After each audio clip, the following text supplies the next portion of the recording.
Welcome in to Bleck and Abdalla here on Westwood One Sports and the Westwood One Sports app, Sirius XM channel 375.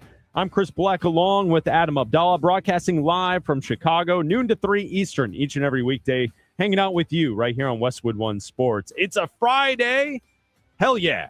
All calls welcome on Friday with Bleck and Abdalla at 310-840-4910. We have a lot to get to today here on the show, Abdalla. You know, we're about a week out from the Super Bowl. This is when we kind of start to zero in on the topics and the conversations, looking forward to the actual game. A lot of treading water throughout this last week to get to this point, and now we can really focus in on the Super Bowl next week. I'm going to call it a Football Friday because I know there's not a game on Saturday or Sunday, but this is the week I would like to thank the Hall of Fame voters. I would like to thank Bill Belichick. Sure. I would like to thank Terry Pegula and Joe Brady. Yep. And I would like to thank all of the Browns for hiring Todd Monken. Sure. I would like to thank all of them for getting us through the week leading up to the Super Bowl, leading up to Super Week, as you and I will be in San Francisco next week, broadcasting live from San Francisco, from Radio Row, bringing you all the sights and sounds from Radio Row. It's going to be an absolute blast. But now, Super Week is here. It's a Football Friday. We're getting ready. The Super Bowl is here. Well, you say it a bit sarcastically to get us through. Yeah. Like, you and I never look at it that way. No. We think it's funny when there's people out there who do this for a living and they say that they're just getting through to the football season. We love the lists and the rankings and previewing the draft and all that stuff. That's what Bleck and Abdalla do. We love that stuff. I will say, to get things started today, talking about the past week and the storylines that have been top of mind throughout the last week, whatever's been going on in Buffalo is definitely something that I think is worth a few minutes here at the start of the show. So yesterday, Joe Brady put support behind Keon Coleman.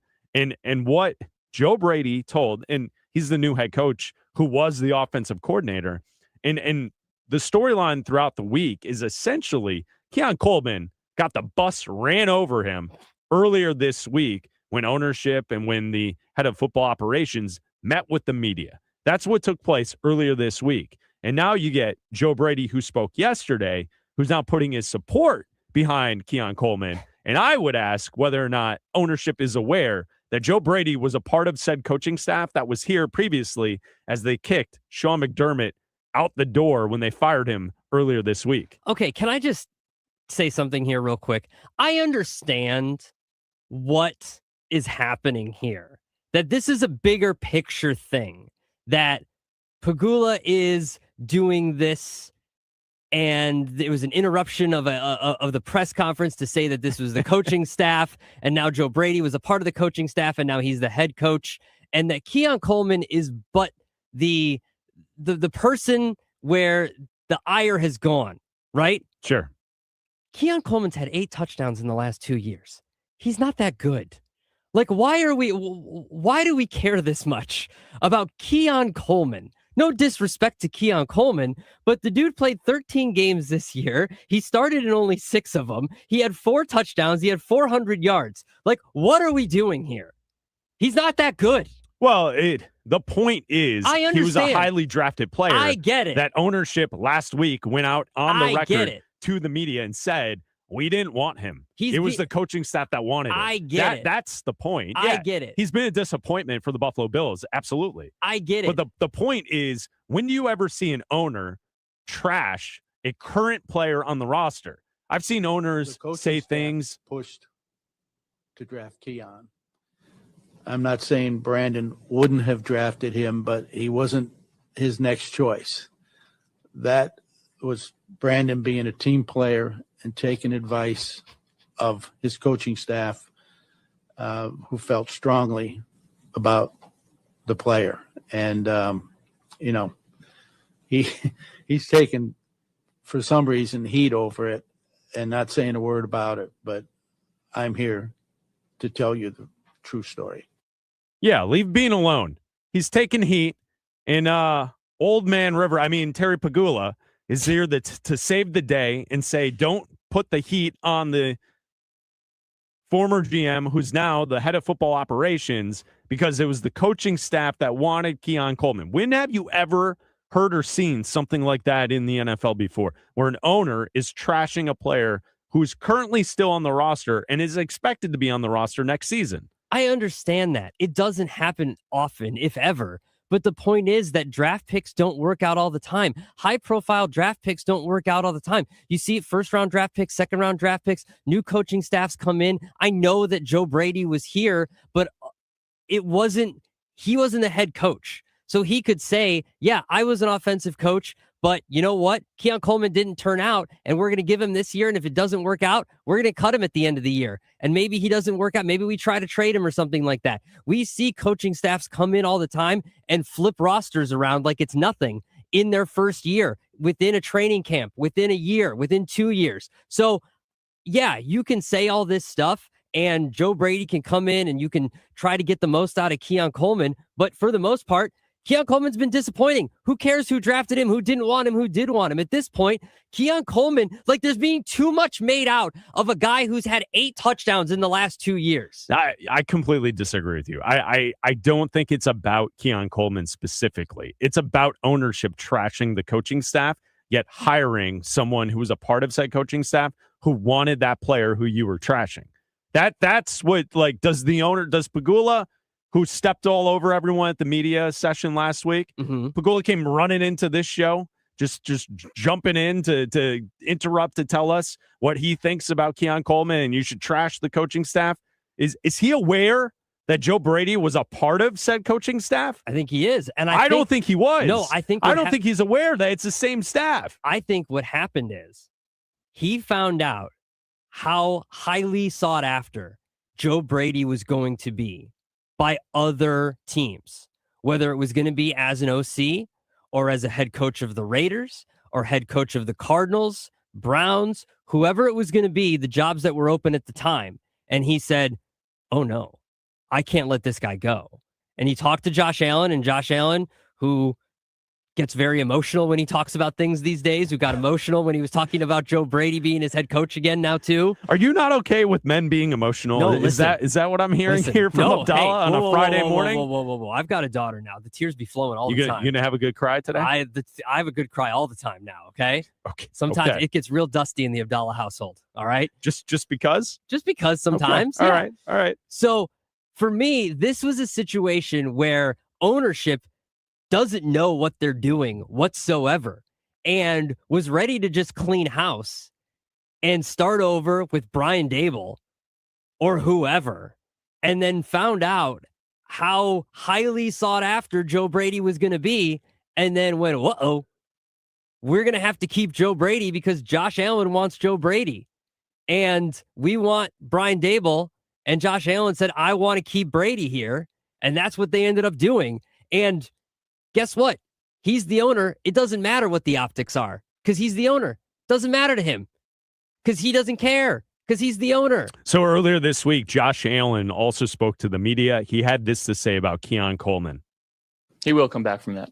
I'm not going to give up on zero. He's got too much ability, and I will not give up on him. We're gonna work tirelessly, him and me, and as well as everybody else in this building, to make sure that whenever we step foot on the field, that we're gonna find ways to win football games, and he's gonna be a part of that. So you go, Josh Allen earlier this week talking. He ain't giving Keon up on Coleman. zero, fellas. Hello, Raj. Hello, fellas.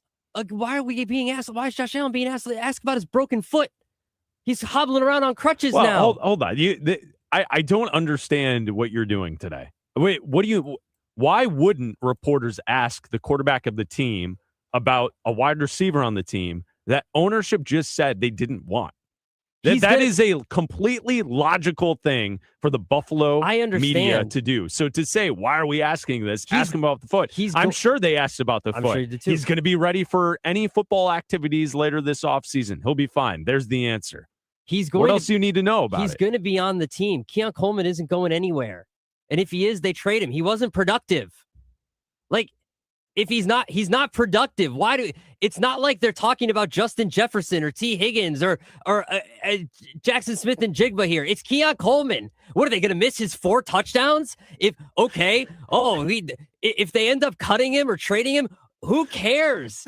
He's going to come back from this. We're really going to miss his 4 touchdowns. Raj, do you understand what's going on right now? What with are we Abdalla? doing? What is he doing? I'm with you on this one, get Bleck. it. I'm sorry, Abdalla. It's not about the player. It's about what it represents, right, Bleck? Like, that's what you're Yeah, saying. yeah. It could have been any player on the roster. You're talking about He the disconnect sucks. I between agree. coaching. Keon and Coleman I get it. sucks. I'm with So you. why do we care? Abdalla's just hung up on the fact that he sucks.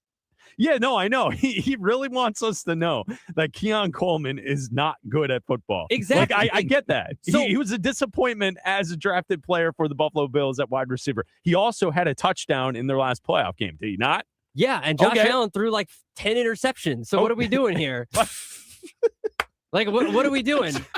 It was Keon Abdalla Coleman's is fault. on one. And we are like I 10 don't minutes get into it. the show on a I Friday. don't get it. understand I don't get what the we're doing right I don't now. understand the hang up over Keon. Like, Keon Coleman wasn't good this season. And if you want to say that it was the coaching staff or it was whoever, Joe Brady's the coach now. It doesn't matter about Keon Coleman anymore. You're correct. But the point is what the owner said about the last coaching staff. And that the last coaching is what you're staff. trying to say. It could have been. I'm just looking at their depth chart. It could have been about backup linebacker Balin Spector, and it would have been Sure. the exact same Right. thing. That's Yes. your point of it. Yes, my point And is Abdalla's side of it is this only matters if it's if this If was they have about good Josh stats. Allen or like James Cook. And other than Yeah, that, it if wouldn't matter. if they have great stats, then this matters. If they don't have great stats, then who cares? Ship them off. Yeah, absolutely. Who cares? It's football. It's a business. Well, if you don't if he's not good, move on. We all know that. And you can join us at 310-840-4910. It's Bleck and Abdalla here on Westwood One Sports. You know, all calls welcome on Friday. Even ridiculous calls like what Abdalla's bringing to the table here, where it does not matter that the owner is saying the coaching staff is to blame for the draft pick of a player currently on the roster, Mhm. yet still hiring and elevating and promoting someone from within the coaching staff who's on the offensive side of the ball, who then went on the record in saying he stood on the table, quote, I stood on the table for Keon Coleman. So this is someone who fought to get this player. Yeah. Yet the owner, I don't think the owner understands this. No, That's there's- what I'm pointing There's to. also I don't think he knows what he's doing. There's That's what I'm pointing to. there's also video evidence of the GM saying he wants Keon Coleman, and that Yes. GM was promoted to president of football operations. And that's why if you're a Bills fan today, you cannot be happy, even though it seems like Josh Allen got the guy he wants to be head coach. yes. You can't feel happy about what's happening with this team. No, you can't be. This is a disaster. All of this is a disaster. You draft bad players. The only good thing about this team is Josh Allen. That's it. That's the only thing you got. If they didn't have Josh Allen, this is the Cleveland Browns. Yes. This is exactly the Cleveland Browns. That's my Whoa, point. whoa, whoa, is that whoa. you're The Cleveland Browns have a Pro Bowl quarterback. Easy. See, Raj, and that's Technically, what they I'm have two of seeing. them. I'm seeing on social media Cleveland promote their new head coach, Todd Monken, and it seems as if Shadur Sanders is QB number 1. wow. Is that the same perception that you're getting on social media from the Cleveland Browns Well, when I this saw offseason? when I saw the clip going around today, quarterback meeting his new head coach, I thought it would be Deshaun Watson, or maybe Dylan Gabriel. Where's Dylan Gabriel? I don't know. Milk carton? But no. Usually these teams on social media try to avoid like if he had walked in and all three of them were in the room together, like that wouldn't have surprised me. Like Todd Yes, Monken right, meets right. his quarterbacks. Right. But they highlighted Shadur in a way, it very much feels like he's the quarterback of the team. And we're talking about all their videos, their everything on the Browns official account. It is like, here's your coach, Cleveland, and here's your quarterback. Yes, exactly. It's And that to weird. me is surprising. And we talked about it throughout the week and the different storylines we followed here on the show throughout this week, specifically leading up to the Super Bowl next week, is the hiring of Todd Monken is something that I don't think anyone wanted this job. And they settled for a guy who's been a long-time coordinator who really hasn't gotten over. And this is someone that wasn't really in the running for any of these other openings, these big-time jobs, this hiring cycle. So to me, it's not a good hire. And then you also add on to it the ridiculousness of Shedeur Sanders and people telling me he's a Pro Bowl quarterback because he's the 7th or 8th alternate to the Pro Bowl games, Well, which he is will be at the Pro absolute Bowl nonsense. games. I mean, he He will will be there. there. Do you He think will be Monken's there. giving him tips like, hey, make sure your shoulders up next week? You know, we need accuracy. Make sure you get down. Get down. If they're chasing you, get down. Sir, it's a flag football competition. Get down. His page says he's a Pro Bowler. Yeah, I know. If I look at his Pro Football Focus, Oh my if Pro Football Reference Abdalla and I page, are just going to poke Bleck with this. This is going to Till be the a end of long time. show if It this is the just- way we're going it to go just said- today. I'm looking. On a Friday. My Lord. I'm you playing think- favorites too. So- I'm teaming so- up with Bleck on Abdalla. Do you I'm teaming think- up with Abdalla on Bleck. Raj, do you think anyone in this country actually believes that Shedeur Sanders is a Pro Bowl quarterback? Yes. Anybody? Yes. Deion No. Sanders does. Not Yeah. one person will Deion. call us today And that's- saying that he's a Pro Bowl quarterback. But and that's my That's point. not the case. And that's where I was going to go. Raj said it. Deion, do you think that Deion made it a point to tell Shedeur, get in that facility? Because Deion knows everything. Deion is all about this. Deion is all about getting your face out there, social media, branding, all of that. Be the QB that's in there. Watson's not going to be in there. I don't know where Dylan Gabriel is. Get in there. If you're the player that's in there, they're going to be making videos. If you're the only player that's in there, oh yeah, greeting the coach. That's smart. That's smart. well, being around the facility in the off season is good no matter Of who you course are as it a is. player. You think Deshaun For Watson's sure. around that facility? I'm just surprised that they're promoting Shedeur over Dylan Gabriel. Like, that's what's weird to me. The caption Gabriel was they drafted put, ahead of him. The official Cleveland Browns put was the playmaker meets the mastermind. And it's they posted The several playmaker. pictures He of made plays. I mean, Shedeur I don't. Playmaker. I don't know if they were Shedeur, the playmaker. technically interceptions or plays. Yeah, that is true, and he made those. Come on, He did, he did make those. Are they not? He absolutely made those. Absolutely. You're right. 310-840-4910. It's Bleck and Abdalla here on Westwood One Sports. It seems like the final two jobs that are open in the NFL, that those teams are waiting for Clint Kubiak. I'll tell you which team should hire him coming up next. Super Bowl 60 deserves a sportsbook built for the moment. DraftKings Sportsbook, the official sports betting partner of Super Bowl 60, puts you right in the center of the biggest game of the year. And when anything can happen during the Super Bowl, DraftKings has your back with early exit. Here's how it works. If a player goes down in the first half, you still get paid out in cash immediately once your bet settles. No bonus bets, no waitings. If you're new to DraftKings, new customers can bet just $5 and get $300 in bonus bets if your bet wins. Download the DraftKings Sportsbook app now and use code B&A.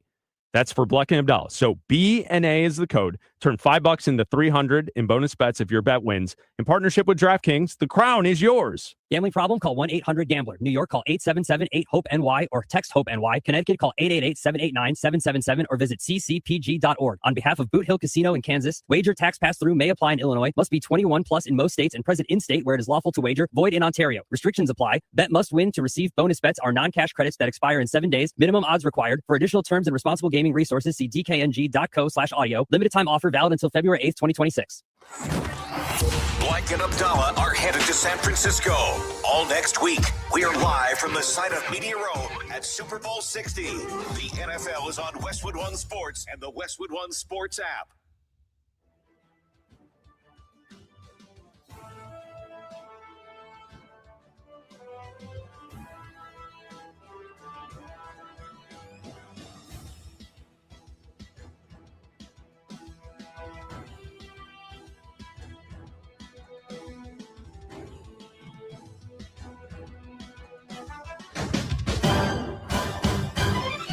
At the tone, the broadcast will begin in 4 minutes, 30 seconds.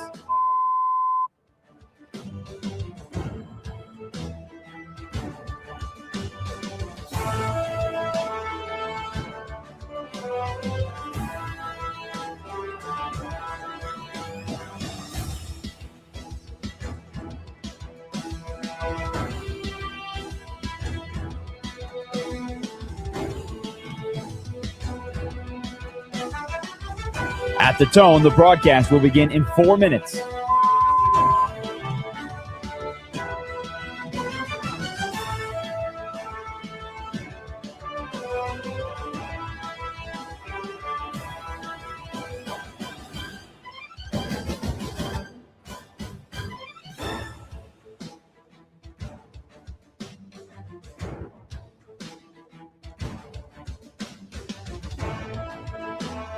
At the tone, the broadcast will begin in 3 minutes and 30 seconds.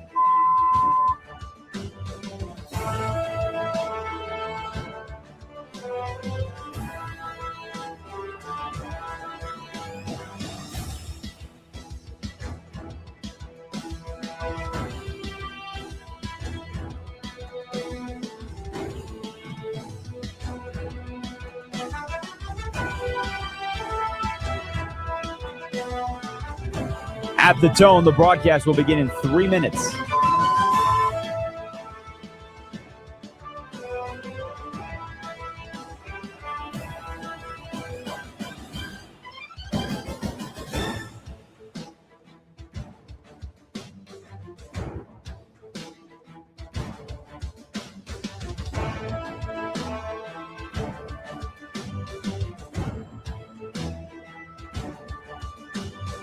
At the tone, the broadcast will begin in 2 minutes, 30 seconds.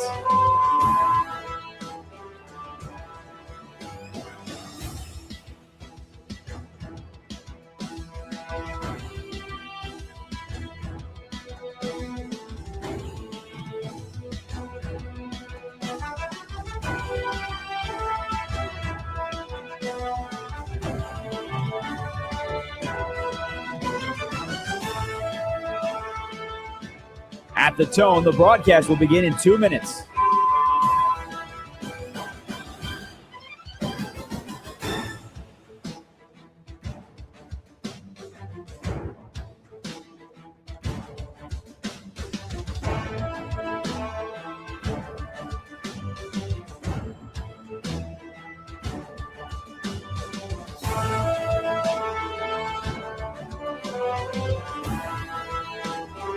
At the tone, the broadcast will begin in 1 minute, 30 seconds.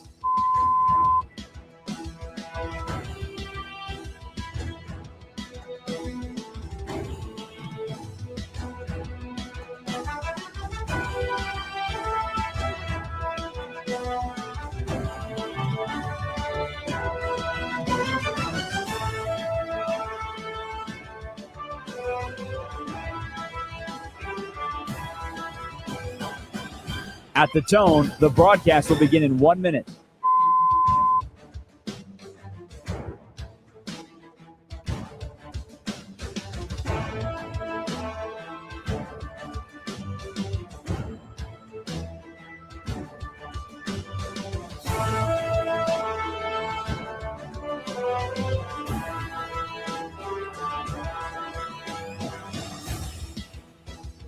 Stations, this is your final time check. At the tone, the broadcast will begin in 30 seconds.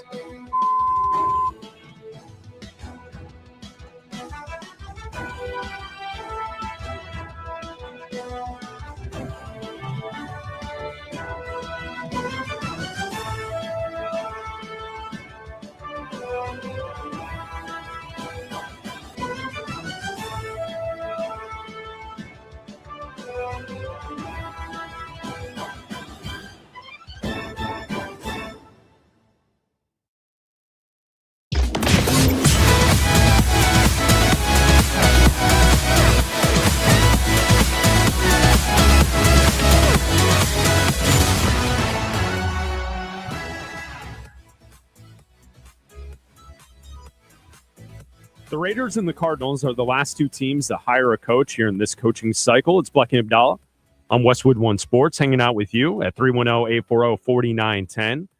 I feel like both teams are waiting out Seahawks offensive coordinator Clint Kubiak, as he will be coaching in the Super Bowl. Seahawks, Patriots, Super Bowl 60 next Sunday. So I think Kubiak is obviously the front runner for both of these jobs. Mm-hmm. I think both teams are waiting out for little Kubiak to come in and save the day. I think he should take the Raiders job. I think Clint Kubiak with the Raiders, with Tom Brady running things, the number one pick, you have Max Crosby still on defense, who might be a trade proposition when we get to that point. But I think the Raiders with Kubiak, that makes a lot of sense, and that's the job that he should take.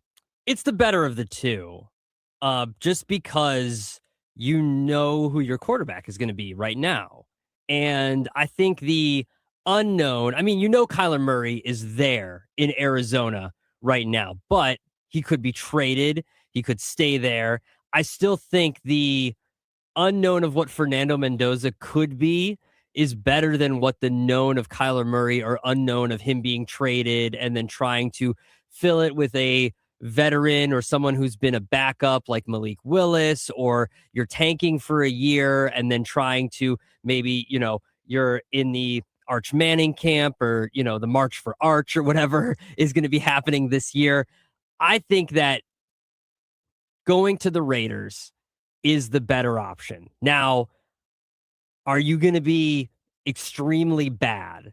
Because does going to the Raiders mean trading Max Crosby and doing a complete rebuild while Fernando Mendoza is your quarterback? Or are you going to invest in this team and do what we've seen with other teams with a young quarterback this year and in previous years, where you prop up your young quarterback with a good defense and support him that way? Because Max Crosby is a great piece to have, as long as you put other good defensive pieces around him. If you bring in someone who's going to draft well, if you spend your money wisely, and you can put good defensive pieces around Max Crosby, put a good offensive line in front of Fernando Mendoza, obviously he can scheme up a good offense. This can be a decent team. I don't think they're going to compete for an AFC title or anything like that year one, or go from worst to first or anything like that. But it doesn't have to be a complete tank job or anything, or complete rebuild from the jump.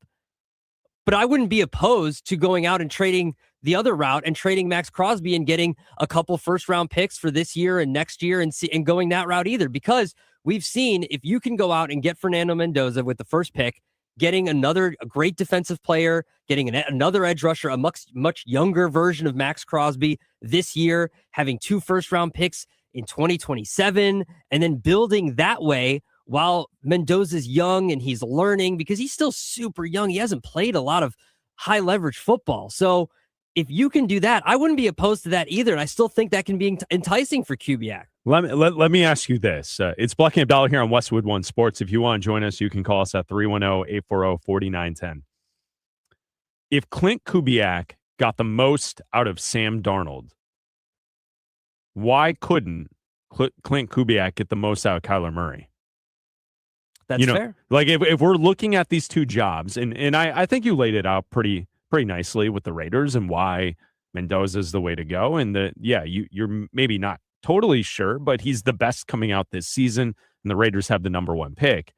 Why couldn't Kubiak look at this situation and say, Kyler Murray is a stud that I can unleash, right? Like, he's a player that just needs a little fine tuning, and then you could have a guy that's in that top 10, top 5 category of quarterbacks. Like, his elite talent as a football player is there, right? He can make all the throws, short, deep, right? He can run. He's very good with his legs. The problem with Kyler, I think, is all mental. Don't people kind of point to his lack of paying attention, or his lack of, giving it his all as an NFL quarterback is the problem? Yeah. And it's really a critique that we've seen with a lot of young quarterbacks sometimes. And are they going to take this seriously and shape up when they get into the NFL where they're the face of a franchise, or are they going to fizzle out after a few years, right? And then you get like a third fun bucket category where it's like Jameis Winston, where those were the concerns and it didn't work out as a starter, but then he hangs around the league for like 10 years and now he's like the fun uncle backup quarterback guy who's like at every team with a young quarterback, but it's like, but Jameis is there to help out. It's like, yeah, he's comedic relief. I love Jameis. Like, it's fantastic. But a lot of those concerns coming out of Florida State were like, he wasn't mature enough for the moment. And I think a lot of that with Kyler Murray is that type of stuff. So if Clint Kubiak could get the most out of Sam Darnold, why can't he do the same with Kyler Murray? Kyler Murray is more talented than Mendoza. He is. Oh yeah, he is. I don't think that like, you could argue whether or not you think Kyler is going to be good in the future. He's more talented than Sam Darnold. He's more talented, right? Yeah. Like he is a prospect that we haven't quite seen. Really, there's not a lot of guys with Kyler's ability. Yeah. Who entered the NFL. It's rare. Yeah. Right? Like a true 2-sport athlete where up until he actually went to the NFL, it was up for debate whether or not he was going to play baseball, Mhm. right? Like he could have done either or. So I do think it's interesting to kind of like look at it from that perspective with Kubiak, because I think the Raiders have the better job. But then you brought up Sam Darnold, and I think Kyler Murray, you could argue, is the more talented quarterback between the two. Yes, you can. I just think that they've got a lot of cap problems. And if you look at the Raiders, I don't know what their cap situation is. And I think a full reset would be better off for Kubiak. And also, I know that Ben Johnson just did this in Chicago, going in the division and taking a job in the division. Would Kubiak consider doing the same thing? Is that something that enters his mind? You know, I'm not saying that like, is he afraid to do it? Not necessarily like that, anything like that. But does he want to compete against the Seahawks twice a year, or would he rather just go to a different conference altogether and go and take the Raiders job? Does that affect anything? You know, not knowing if you can get that out of Kyler Murray. Like, we know Mendoza doesn't have like a work ethic issue. Yeah, You know? no, that's true. You're right. He is what you're looking for a quarterback with the mental makeup to be a guy to lead a franchise. We know Kyler Murray does have that problem. And in that college football championship run, it seems like he thrives at being that guy. Yeah. Like he wants to be that guy. The Raiders are second most in cap space, 81 mil. There you go. So they got money to show and throw. The Cardinals are 11th with 30 mil. So it's a little bit more of a challenging situation. 310-840-4910. Bleck and Abdalla on a Friday. All calls welcome. We go to Andrew in Oregon. You're on with Bleck and Abdalla here on Westwood One Sports. How you doing? What's up, Andrew? Not a whole lot. So with the quarterback situation in Cleveland, where do you think they should get rid of like half of them? Do trades, get a couple first round picks to get better receivers, to beef up that defense a little bit. So get rid of the quarterbacks? Is that what you said?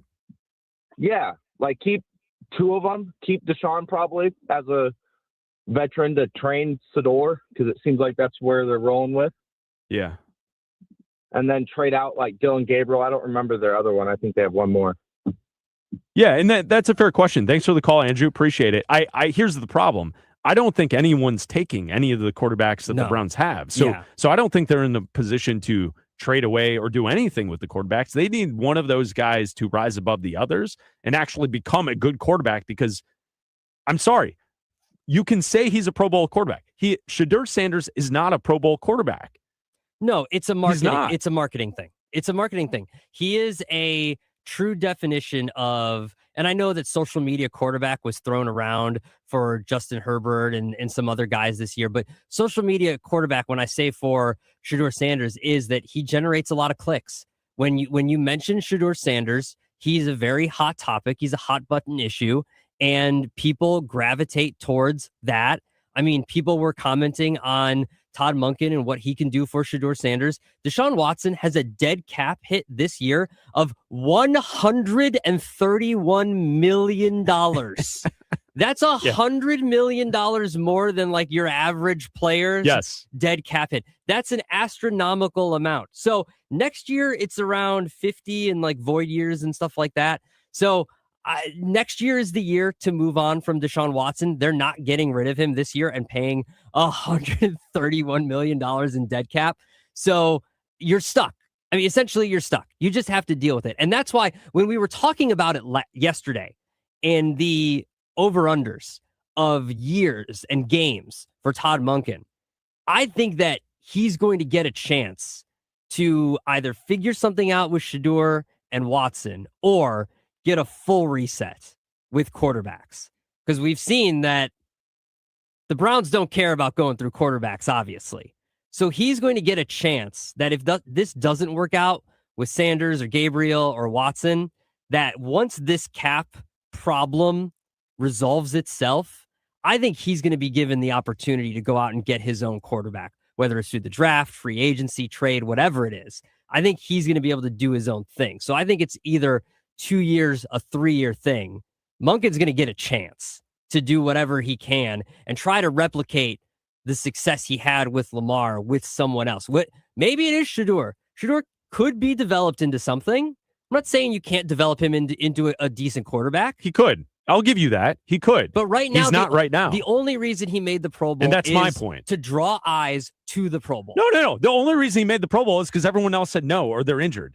Trevor Lawrence said no. But there's 20 Trevor other, Lawrence is healthy. He was an MVP candidate. But still, there's 20 other quarterbacks ahead of him that you could have named Sure. instead of him. It's Bleck Abdalla here on Westwood One Sports, sponsored by Progressive. Commercial insurance protects small businesses with affordable coverage options. Quote today at progressivecommercial.com. It's Bleck Abdalla on a Friday here on Westwood One Sports. If you want to join the conversation, all calls welcome at 310-840-4910. That's where we find Kenny in New York City. What's up, Kenny? Hey guys, how's it going? We're good, What's up, man. Kenny? What do you think? Good. As a Raiders fan, I had a question for you guys. As far as Shador being a Pro Bowl quarterback, my thoughts. What do you think about Geno staying in the building when Fernando comes? I don't want him anywhere around him. Oh, that's a fair point. Thanks, Kenny. Thanks for the phone call, and thanks for listening to Bleck Abdalla. That's an interesting angle, right? Because like Geno Smith brought over when Pete Carroll joins the Raiders last year, you think that Geno's going to be there for a while. And and I think a lot of people thought the Raiders going into this season would be improved. I didn't think Pete Carroll would be a one and done situation with the Raiders and that Geno would play as poorly as he did through most of the season. I agree. Kenny's right. Like, let him go on, draft and start new with Mendoza. Yeah. I could see that. I could see that. I could also see keeping Geno Smith as a backup. I have no problem keeping guys around that have seen a lot of football. You need, like, the thing about Jameis is you referenced him as like the fun uncle. He is. Okay. Isn't he like the fun uncle that, Yeah. that brings all the party stuff? Yeah, Like but you it's don't great. yes, but you don't want to leave your kids around the fun uncle. Okay. But when you No. hold on. I will clinch this for you. You know where the fun uncle comes in? When you get married. He's on the bachelor trip. Okay. He shows up. But He's a blast. But I'm not leaving He's a blast. But I'm not leaving my kids alone Well, because the fun uncle you might want let him them there. like start a fire No, or something like no. that. No. He will help you as a young person navigate when fire is started, how to get out of that pickle. No. He's seen some need things. Responsible uncle like a Chase Daniel or someone like that to help guide through the NFL. I need someone who's seen a lot of games. No, Chase is too busy with the computer and showing you different plays that take place week to week and having podcasts. I need someone who's seen a lot of games, a grizzled veteran like a Geno Smith. Jameis has seen a lot of games. No, He but started a lot of games too. But he's fun uncle. He's fun uncle. He can be both. No, he can't. I think he can. No. It's Bleck Abdalla here on Westwood One Sports. All right, so tomorrow, the Royal Rumble will be on ESPN television, right? Like, isn't that it's an ESPN broadcast type of thing with the Royal Rumble? You know, you're a Royal Rumble fan. I'm a rumbler? Yeah, you used to rumble back in the day. So what if the Royal Rumble, this idea, was in the rest of sports? Okay. Like, is there something in sports where you could have this idea and make it something that people want to watch? We'll talk about that next. Super Bowl 60 is set. Patriots, Seahawks. Keep listening for all the inside information you need to know on your home for the NFL, Westwood One Sports, and the Westwood One Sports app.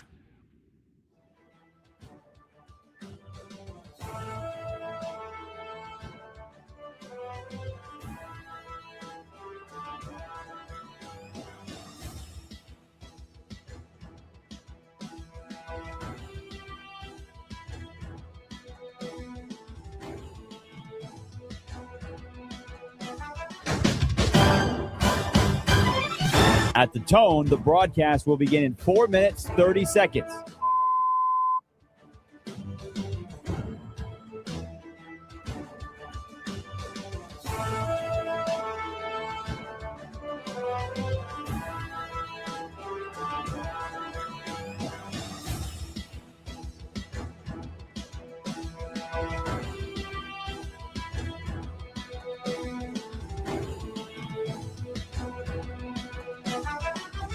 At the tone, the broadcast will begin in 4 minutes.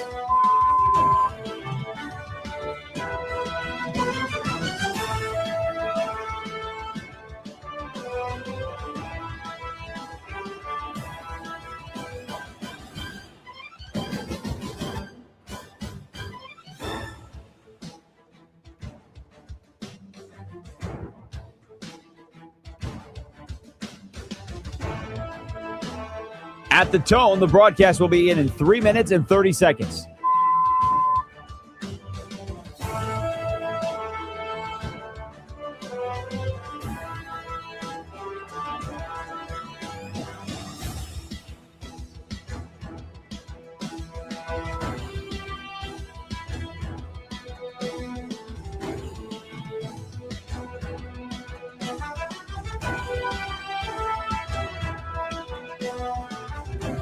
At the tone, the broadcast will begin in 3 minutes.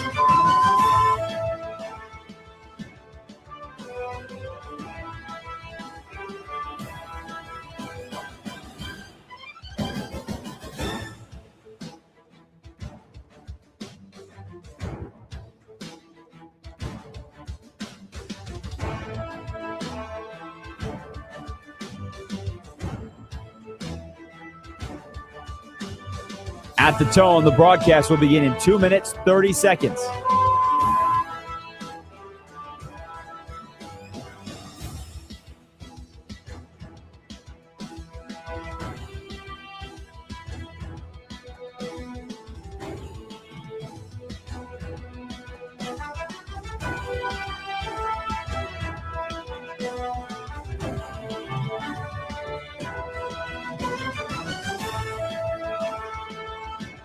At the tone, the broadcast will begin in 2 minutes.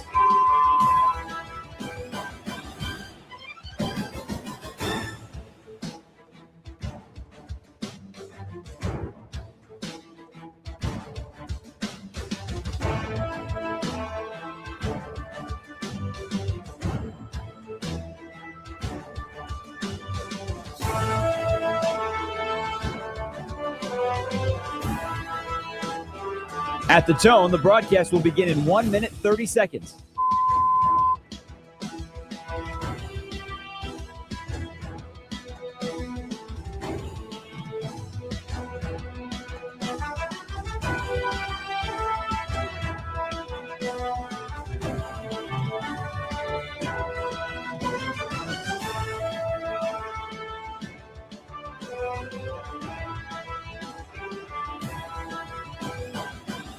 At the tone, the broadcast will begin in 1 minute.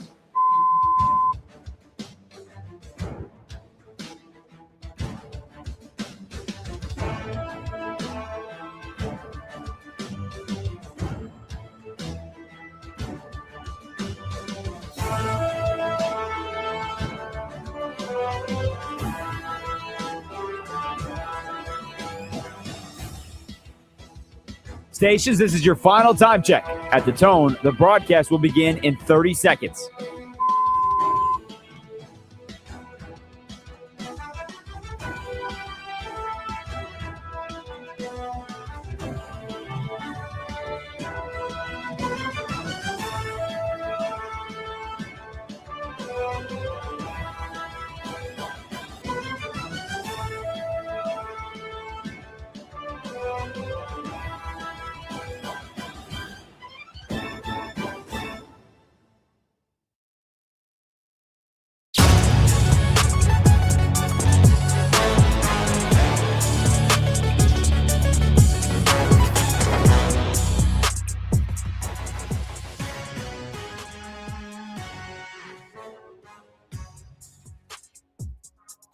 Make sure you check out the Bleck Abdalla stream on YouTube.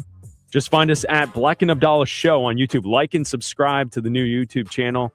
We'll be there each and every day, noon to 3 Eastern, right here on Westwood One Sports. I'm Chris Bleck along with Abdalla. Tomorrow, the Royal Rumble takes place. Tell me about this, Abdalla. You're a big fan. I used to be a big fan of the Rumble when I was a much younger lad. I would watch the Rumble along with other WWE. I was actually WWF when I was watching. I feel like we're all fans when we're really young. Yeah. And then you some of us grow out of it. Yeah.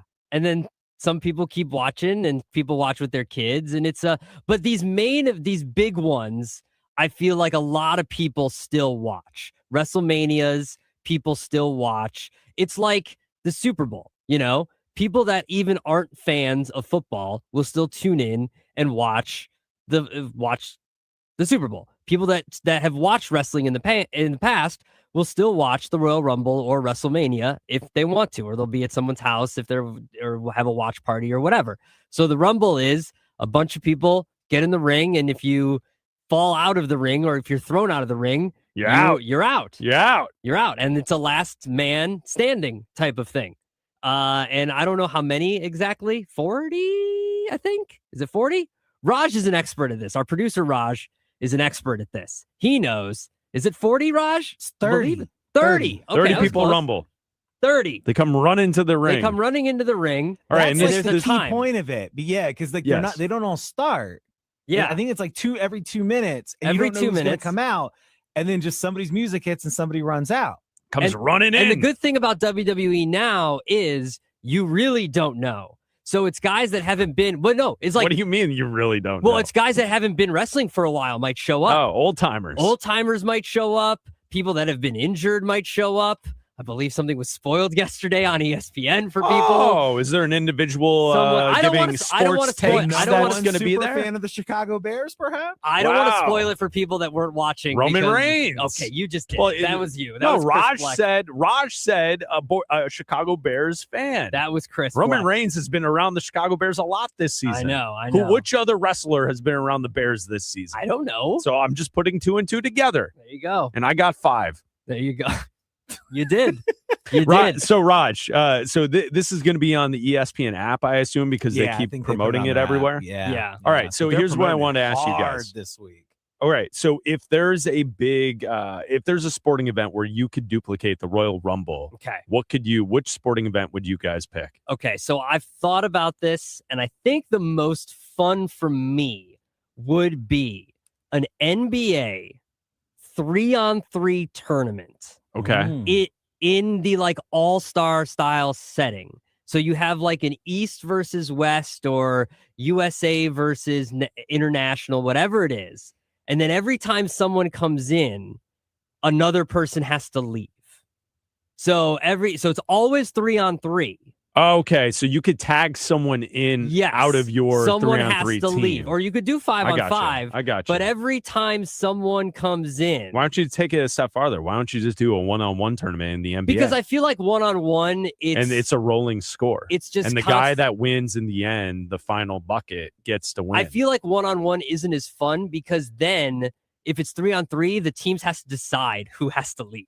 Okay. All right. Because, so there's like an elimination portion to it. Because then like if LeBron is there, he has to be like, I'm not leaving. Oh, of course he wouldn't. Yeah. Like Chris Paul would never leave the court. Exactly. He would argue for his Chris Paul would be the perfect person to participate in Survivor. Yeah, like don't you think Chris Paul would be behind the scenes manipulating everything to try and be the guy that's the last player standing in this Royal Rumble NBA situation? Like imagine 4 dudes standing around and they all don't want to leave. Like that's the funniest part to me. That's why I love this, because of the drama of 4 guys standing around and they all don't want to leave because they're all playing well at the time. All right, so we'll pick this up in just a couple moments. It's Bleck Abdalla here on Westwood One Sports. We have breaking news in the NFL. The Vikings, per the NFL Network, have fired GM Quasi Adolfo Mesa. Whoa. Yeah, so the Vikings have fired their GM, which is shocking news because this stuff happens like when the season ends. This stuff doesn't happen this deep in the hiring cycle for both GMs, head coaches, and teams making their moves. And a lot of the conversation that we've had here this week with Seattle going to the Super Bowl is, did Minnesota botch their quarterback situation by letting Sam Darnold go and putting all of their chips into J.J. McCarthy? So Adolfo Mesa is out for the Vikings as GM. That is shocking news. Kevin O'Connell is going to stay. The news is also that they are extending Kevin O'Connell. So clearly, head coach GM shakeup here for the Vikings. They're keeping their head coach. They are looking now for a new GM. That's wild because How do you feel if you're 9 today? Well, he's highly regarded as one of the better GMs in the NFL. He has obviously built a tremendous defense. Yeah. In the Minnesota Vikings. He signed an extension last offseason. I mean, they won 14 games last year. They won 14 games, signed the extension. But when you get rid of your quarterback, and then you have JJ McCarthy come in who has issues staying healthy. And then when he comes in and plays, doesn't play well. And then you're sitting at home watching Sam Darnold play effectively. Now, if he was playing as a game manager and he was truly just handing the ball off, check down king, and just moving the ball 3-4 yards at a time, and they were winning in spite of him, then he would have a case and say, look, we're better off. But no, Sam Darnold went out and played. I just laid it out for you. He didn't skip a beat from last year. Last year, he was top 10 in yards and touchdowns. This year, top 10 in yards and touchdowns. He didn't miss anything from moving on from Kevin O'Connell and the Vikings to coming in here and playing for Clint Kubiak as his OC. Yeah. And the Seahawks. And now he had the game of his life against the Rams. And now he's playing in the Super Bowl. And I think he's going to win a Super Bowl. And that is going to look very bad for the Minnesota Vikings. And it just cost Kwesi Adolfo-Mensah, their GM, his job. Yeah. I think the thing that also kind of factors in, which I'm so surprised about, is like they've been known as of late of a team that was able to put together a pretty good roster, right? Like they've gotten a lot of credit around the league for their defense and for their skill position players on offense. It is like, it boils down to, it is a glaring mistake that you went with JJ McCarthy instead of Sam Darnold. I'm sorry, that's what it is. But last year and the year before, they were looked at as a team that was building it the right way. And for it to fall apart after this season, it's very surprising news. It absolutely is. But like you said, if you they have a very good defensive line, they have a very good wide receivers, they have very good weapons, they've got good everything, but you need the most important position in all of sports is quarterback. They have everything.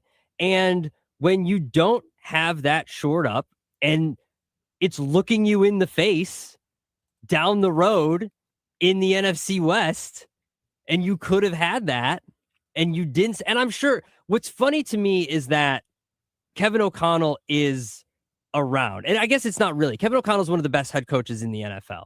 He's easy top 10.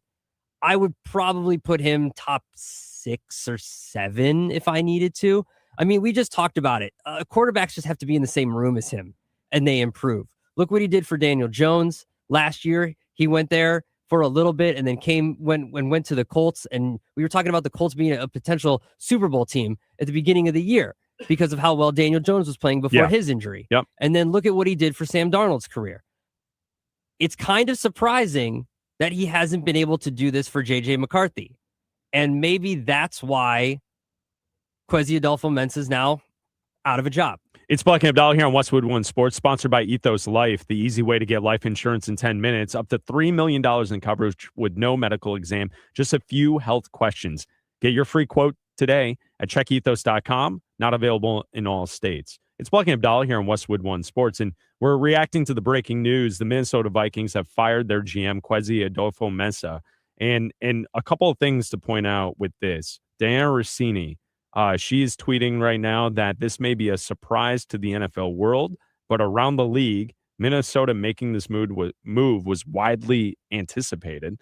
So she's saying that this is something that she was hearing coming down the pipe. Jordan Schultz is out there saying that he's heard that Mensah was in hot water in the Minnesota building as well, and the relationship issues were within the building with Mensah and perhaps head coach O'Connell. So that's also something to keep your eyes on as well, is that is why we have a move here with the Vikings firing their GM. And now late in the process, they will be searching for a new GM. And we'll keep our eyes on this situation. It's Bleck Abdalla here on Westwood One Sports, 310-840-4910, as we hang out with you here on Westwood One Sports on a Friday, on an all calls welcome Friday. And something that we want to talk about also is we'll keep our eyes on the Vikings situation. The NFC North is very popular. We'll talk about that coming up next. This is Westwood One Sports.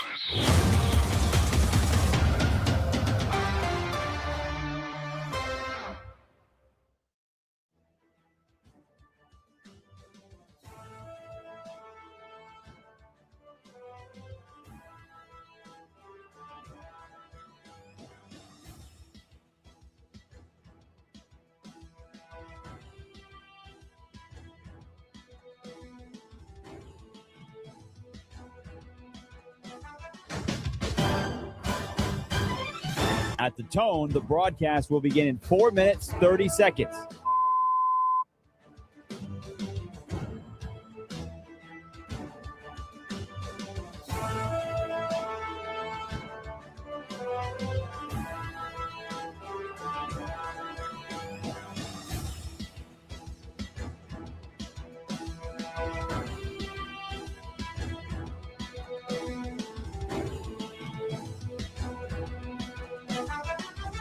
At the tone, the broadcast will begin in 4 minutes.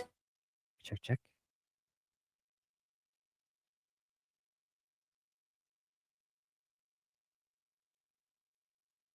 3, 2, 1.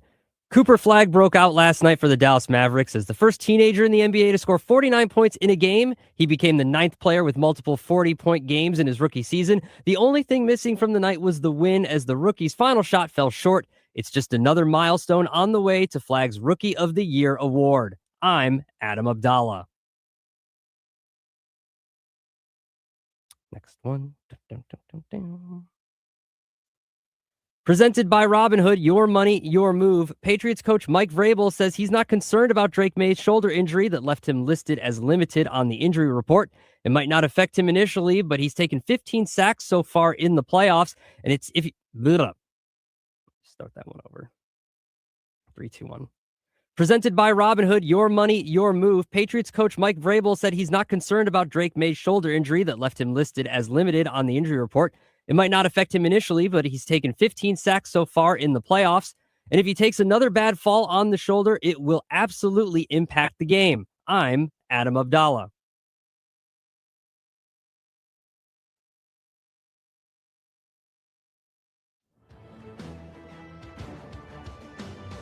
At the tone, the broadcast will begin in 2 minutes, 30 seconds.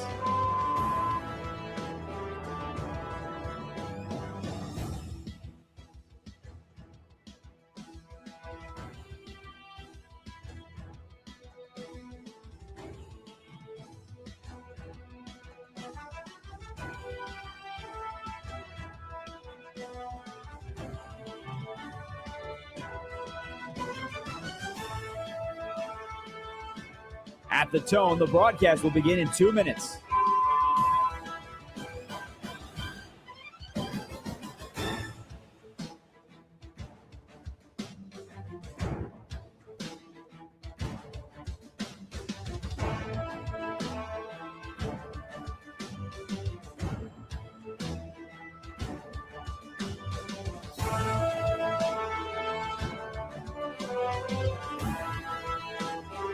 At the tone, the broadcast will begin in 1 minute, 30 seconds.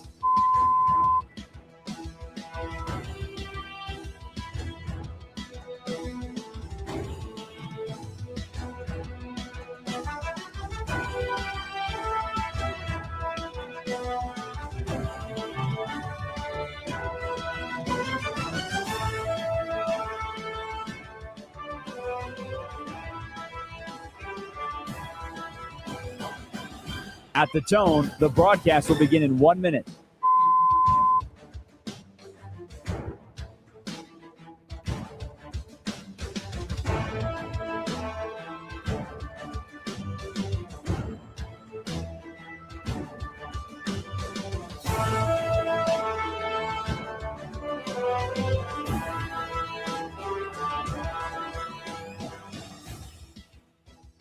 Stations, this is your final time check. At the tone, the broadcast will begin in 30 seconds.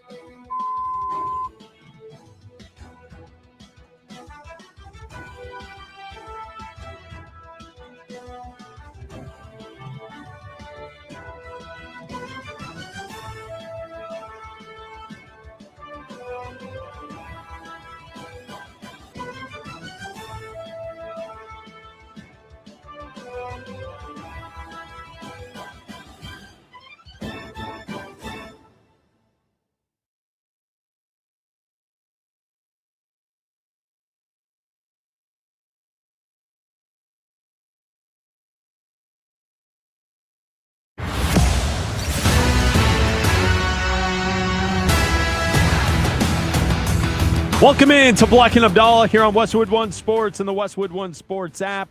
Sirius XM channel 375, noon to 3 Eastern, each and every weekday, right here on Westwood One Sports. Live from Chicago, I'm Chris Bleck, along with Adam Abdalla. If you want to join us today on a Friday, all calls welcome, always on a Friday with Bleck and Abdalla at 310-840-4910. And we have breaking news in the NFL. Sources tell the NFL Network that the Vikings have fired their GM, Kwesi Adolfo-Mensah. So their GM out for the Minnesota Vikings. A surprising move, not necessarily that this took place, the timing.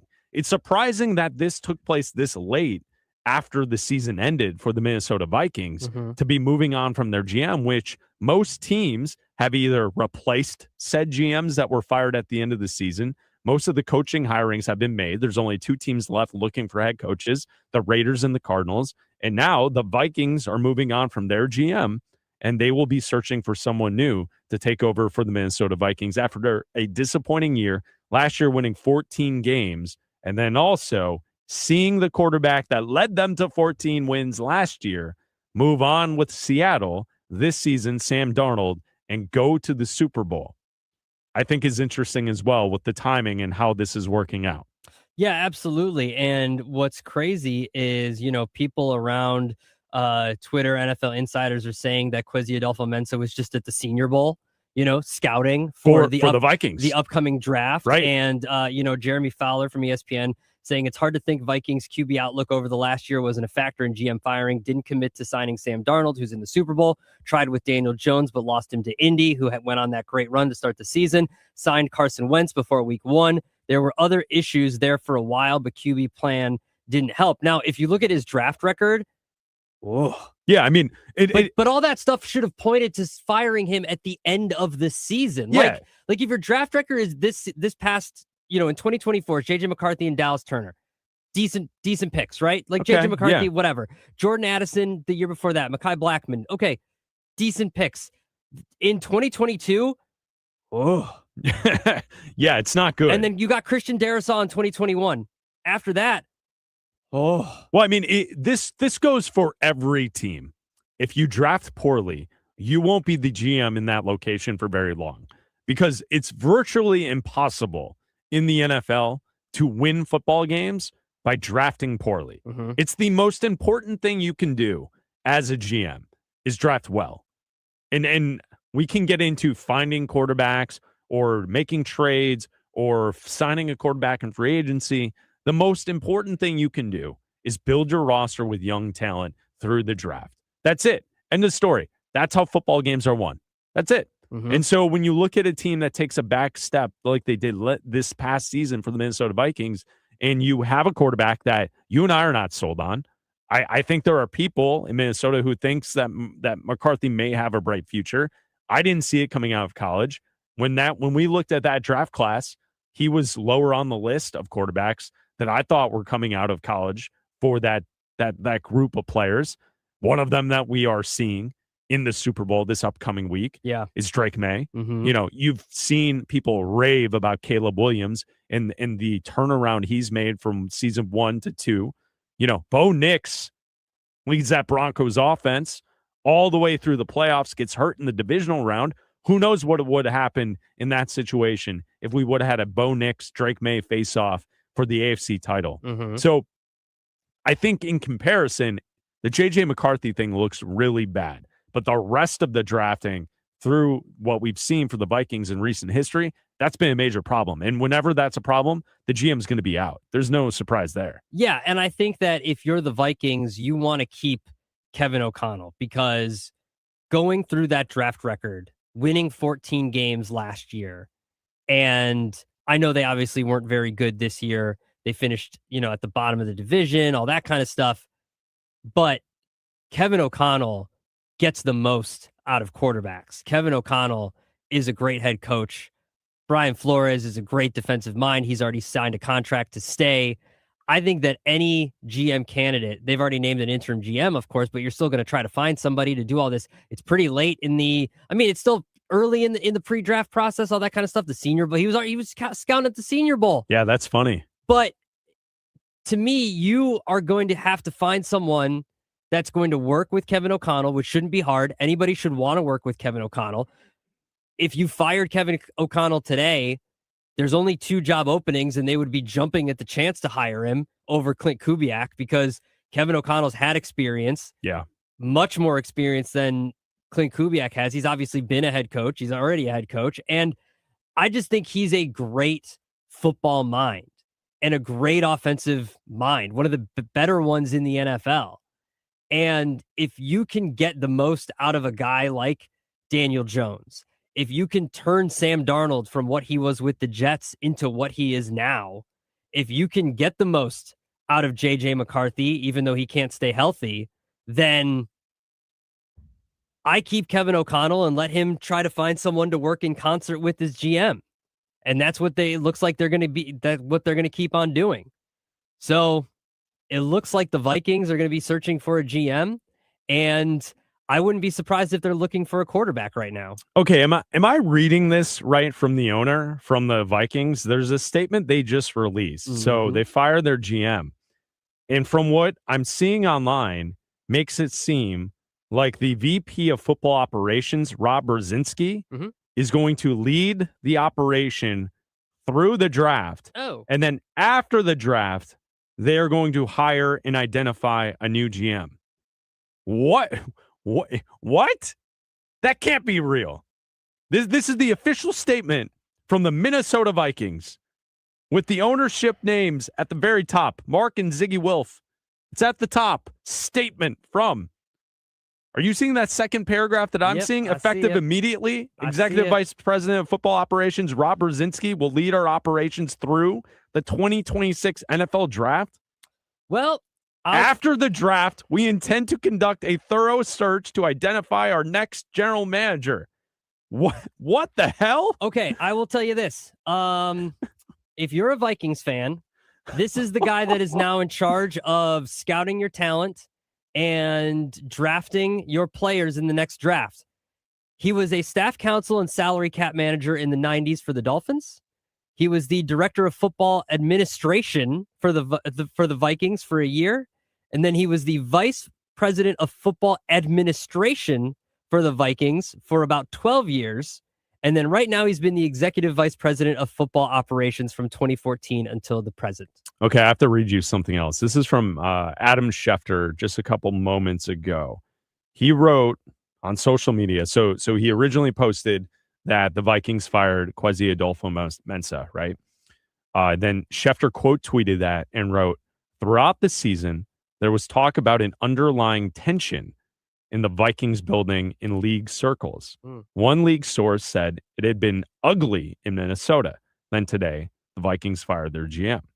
And then now you have the head of football operations is just going to take over for the rest of the offseason. And ownership says they're going to search for a new GM when they get to post-draft season. So they're going to be looking for a new GM. Yeah. After all the other roles have been filled, right?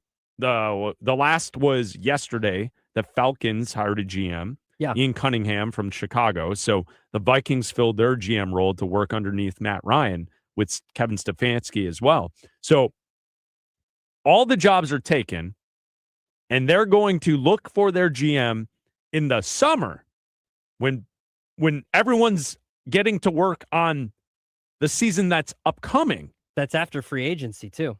After free agency, after the draft. Yeah. Can I give you another fact about Rob Brzezinski? You might as well, sir. Rob Brzezinski is known by his staff as Rob Zombie due to being calm, quiet, and frankly downright savage. Okay, well, now I'm in. I love Rob Zombie. So do I. The dude's great. Dig through the ditches. Yes. And burn through the witches. I love Rob Zombie.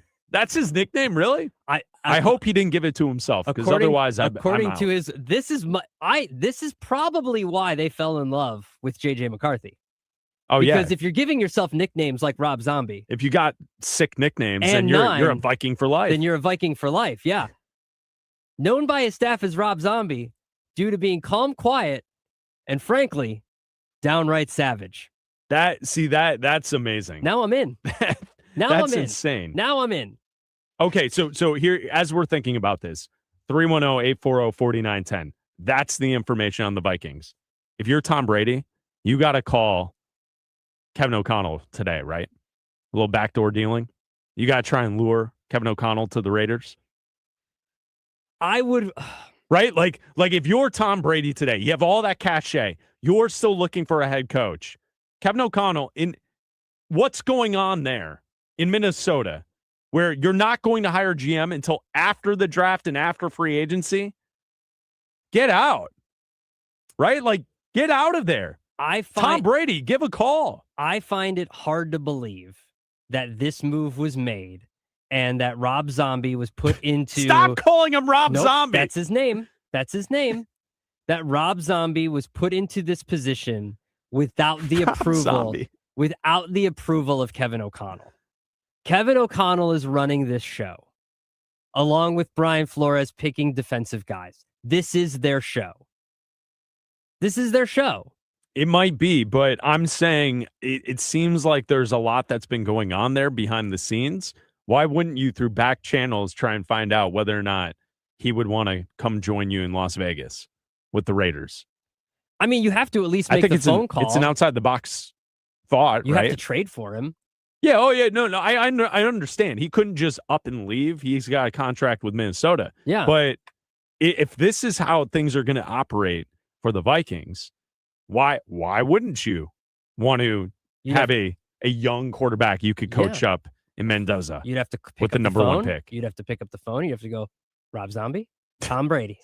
All right, I've got an offer for you. I've officially lost Abdalla on the day with the Rob Zombie nickname. I can't get over this. No, you can, and it's very obvious that this is the only thing you're going to fixate on the rest. For the rest of the day. I've moved on. I don't think you have. I think you want this to be the thing. I think Rob Brzezinski, you want to talk about him being nicknamed Rob Zombie for the rest of the day. Do you think he likes Rob Zombie? I mean, it's a sick nickname. It kind of is. Like if anything, like there's very few nicknames for like normal people. Like I get that there's professional athletes that have nicknames, like Air Jordan. Like I get that. Yeah. Like that word. Like I get it. But like for normal people, you're talking about a GM of a team having a nickname. Yeah. A football operations guy just having a out. nickname. Yeah. Like that's a pretty good nickname. Yeah. Rob Zombie. That's great. It's awesome. It's right up there with like Sting. It's not. I don't know if it's quite Sting, but so that's the latest. Kind of like Sting. Yeah. The hell is wrong with you? It's Bleck Abdalla here on Westwood One Sports. If you want to join the conversation, you can call us at 310-840-4910. Kwesi Adolfo Mensah is out as Vikings GM. And a part of the conversation that we are looking at before the show today is like, it is interesting that most of the teams in the NFC North, all of the people that are working for the Packers, the Lions, the Bears, the Vikings are people that other teams around the league want to hire from. And the latest news that we got yesterday was that Ian Cunningham will be the new GM for the Atlanta Falcons, working under Matt Ryan. So there are a lot of names that are out there. Sean Mannion, the offensive coordinator, the Eagles are hiring him. He was in Green Bay before with the offensive side. He was a quarterbacks coach with the Packers. We've seen various names around the NFC North, like Jeff Hatley getting the head coaching job with the Miami Dolphins this offseason. The NFC North was a good division last year. And so, like, I get it, especially with all four teams. You have younger-ish coaches with coaching staffs that people want to hire from. So it makes a lot of sense. Yeah, them and the NFC West. It's not surprising that the last two jobs, too, in the NFC West are waiting for someone from, the Seahawks to take that job. So it's not surprising that someone would want someone from the Lions staff who is very, popular and saw what happened with Ben Johnson going to the Bears and going from worst to first in 1 year and want to replicate that. And the sustained success that the Packers have had. Like the Packers have always just been good. Like they never have like a bad year. And if they do, it's because of injury. If they ever have like a bad game or a bad lull of a month or whatever it is, it's because of injury. It's not just because they're a bad team. And the Vikings obviously had a 14-win season last year, and the Lions have completely turned around what their perception of the franchise is. They went from the team that lost every game in a season to a title contenders. And then they lost 2 of their coordinators and one went to the Jets, and it's the Jets, so they screw up everything. And then Ben Johnson turns the Bears around in 1 year. He takes a franchise So that they was screw up everything. They do. No one's going to be able to turn that franchise around. So it's not surprising that, and look, and with the Falcons hiring Ian Cunningham, the assistant GM for the Bears has been in the mix for GM jobs for years, it seems like. And he finally gets a job with the Falcons. So that's not surprising. He was just looking for someone to hire him because he's been interviewing for GM jobs, it seems like, for the past 3 years while he's been, assisting Ryan Poles with the Bears. Yeah, and I would also say, looking at the situation for the Vikings, when they look at this quarterback situation, here's the other thought with this, right? A new GM comes in. They didn't draft JJ McCarthy. So when you're looking at trying to figure out your quarterback position for the future, how do you kind of factor that in? Like, there is no loyalty. Like, usually, if you draft a quarterback in the first round and in the top 10, it's a little bit longer of a runway there to figure out whether or not that quarterback's going to be the guy. There is no association there when a new guy comes in, except for the fact that they're going to look for a GM after the draft and after free agency, which is nuts. Well, and also, Kevin O'Connell can see what he's done. He's got a track record, right? He did to Sam Darnold, and now he's in the Super Bowl. Daniel Jones came in, and look what he did with Daniel Jones. If another quarterback comes in and it's not working with JJ McCarthy, he can just say, go get me another quarterback, and I can turn him around. Or find someone with go get Mac Jones. Trade for Mac Jones, and I'll turn Mac Jones into Daniel Jones. And look what he did for the Colts. I can do that. It's just fine. Coming up next, we will play Fill in the Blank. Super Bowl 60 deserves a Superbook built for the moment. DraftKings Sportsbook, the official sports betting partner of Super Bowl 60, puts you right in the center of the biggest game of the year. And when anything can happen during the Super Bowl, DraftKings has your back with early exit. If a player goes down in the first half, you still get paid out in cash immediately once your bet settles. No bonus bets, no waiting. If you're new to DraftKings, new customers can bet just $5 and get $300 in bonus bets if your bet wins. Download the DraftKings Sportsbook app now and use code B&A for Bleck Abdalla. That's code B&A. And turn $5 into $300 in bonus bets if your bet wins. In partnership with DraftKings, the crown is yours. Gambling problem? Call 1-800-GAMBLER. New York, call 877-8-HOPE-NY or text HOPE-NY. Connecticut, call 888-789-777 or visit ccpg.org. On behalf of Boot Hill Casino in Kansas, wager tax pass-through may apply in Illinois. Must be 21 plus in most states and present in-state where it is lawful to wager. Void in Ontario. Restrictions apply. Bet must win to receive bonus bets are non-cash credits that expire in 7 days. Minimum odds required. For additional terms and responsible gaming resources, see dkng.co/audio. Limited time offer valid until February 8th, 2026. Bleck and Abdalla are headed to San Francisco. All next week, we are live from the site of Media Row at Super Bowl 60. The NFL is on Westwood One Sports and the Westwood One Sports app.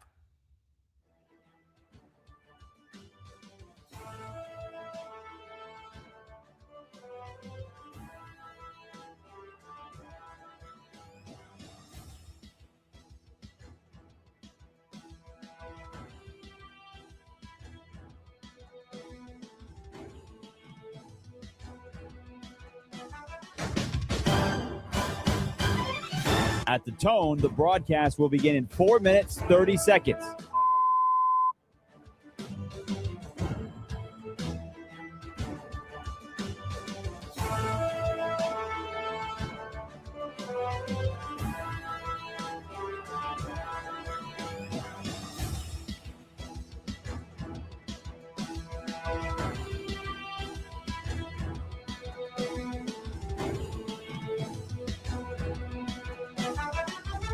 At the tone, the broadcast will begin in 4 minutes.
At the tone, the broadcast will begin in 1 minute, 30 seconds.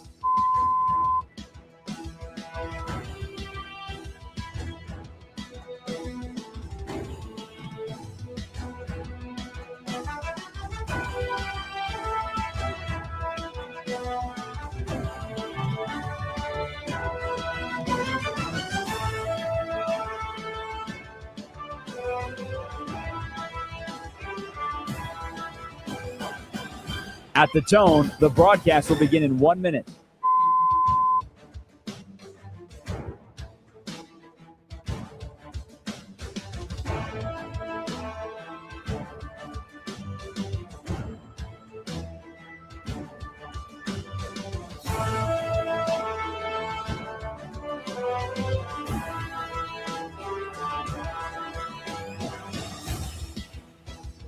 Stations, this is your final time check. At the tone, the broadcast will begin in 30 seconds.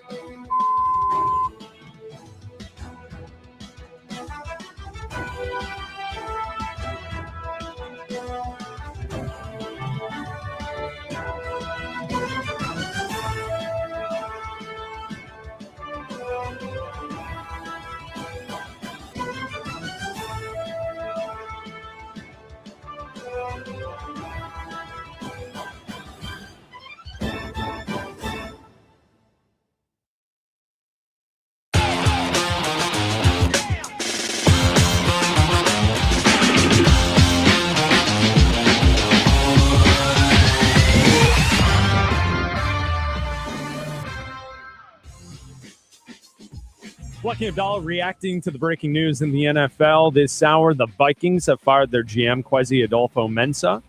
They will be searching for a new GM after the draft. And that's the statement that the Vikings released on social media, is that their president of football operations will take over throughout the free agency process, throughout the draft, and that they will search for a new GM after the draft, which seems ass backwards. But that's the Minnesota Vikings and what they've said publicly today after firing Kwesi Adolfo-Mensah. It's wild. Wild timing.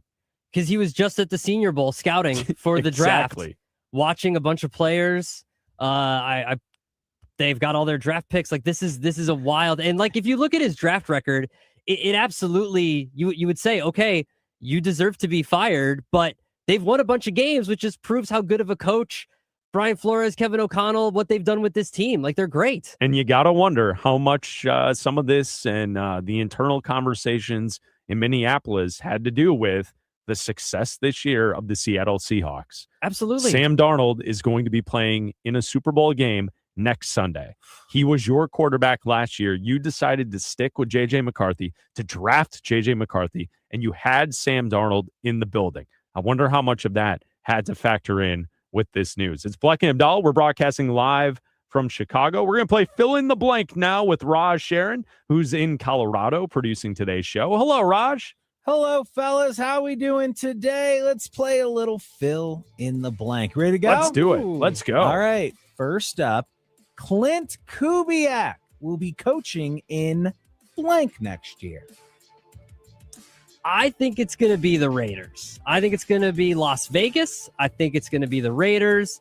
I think the unknown of what is going to be done with Kyler Murray, kind of the questionable what's going to be there, the cap space that the Raiders have is enticing, knowing that it's going to be Fernando Mendoza.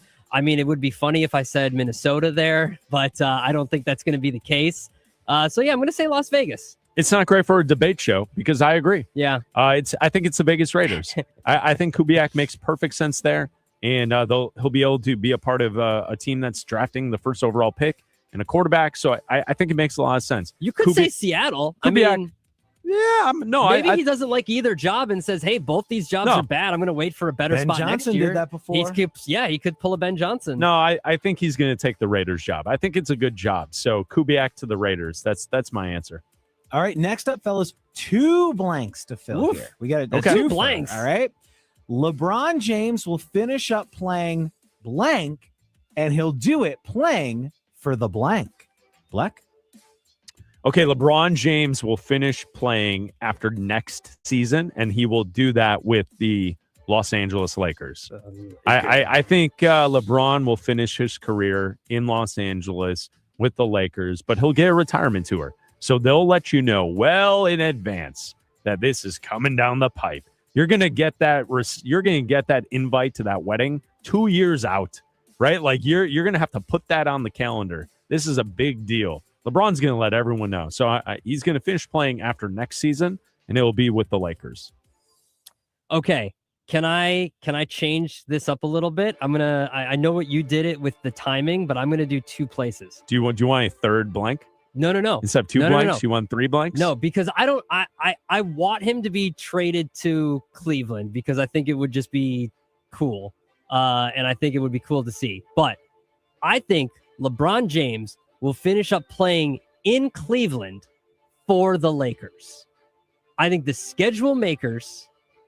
So you're picking the specific location of the final game of the season? The schedule makers will put that game in Cleveland right for the Lakers. Well, for him to play at home in Cleveland for the Lakers. I'm about to ruin your spot.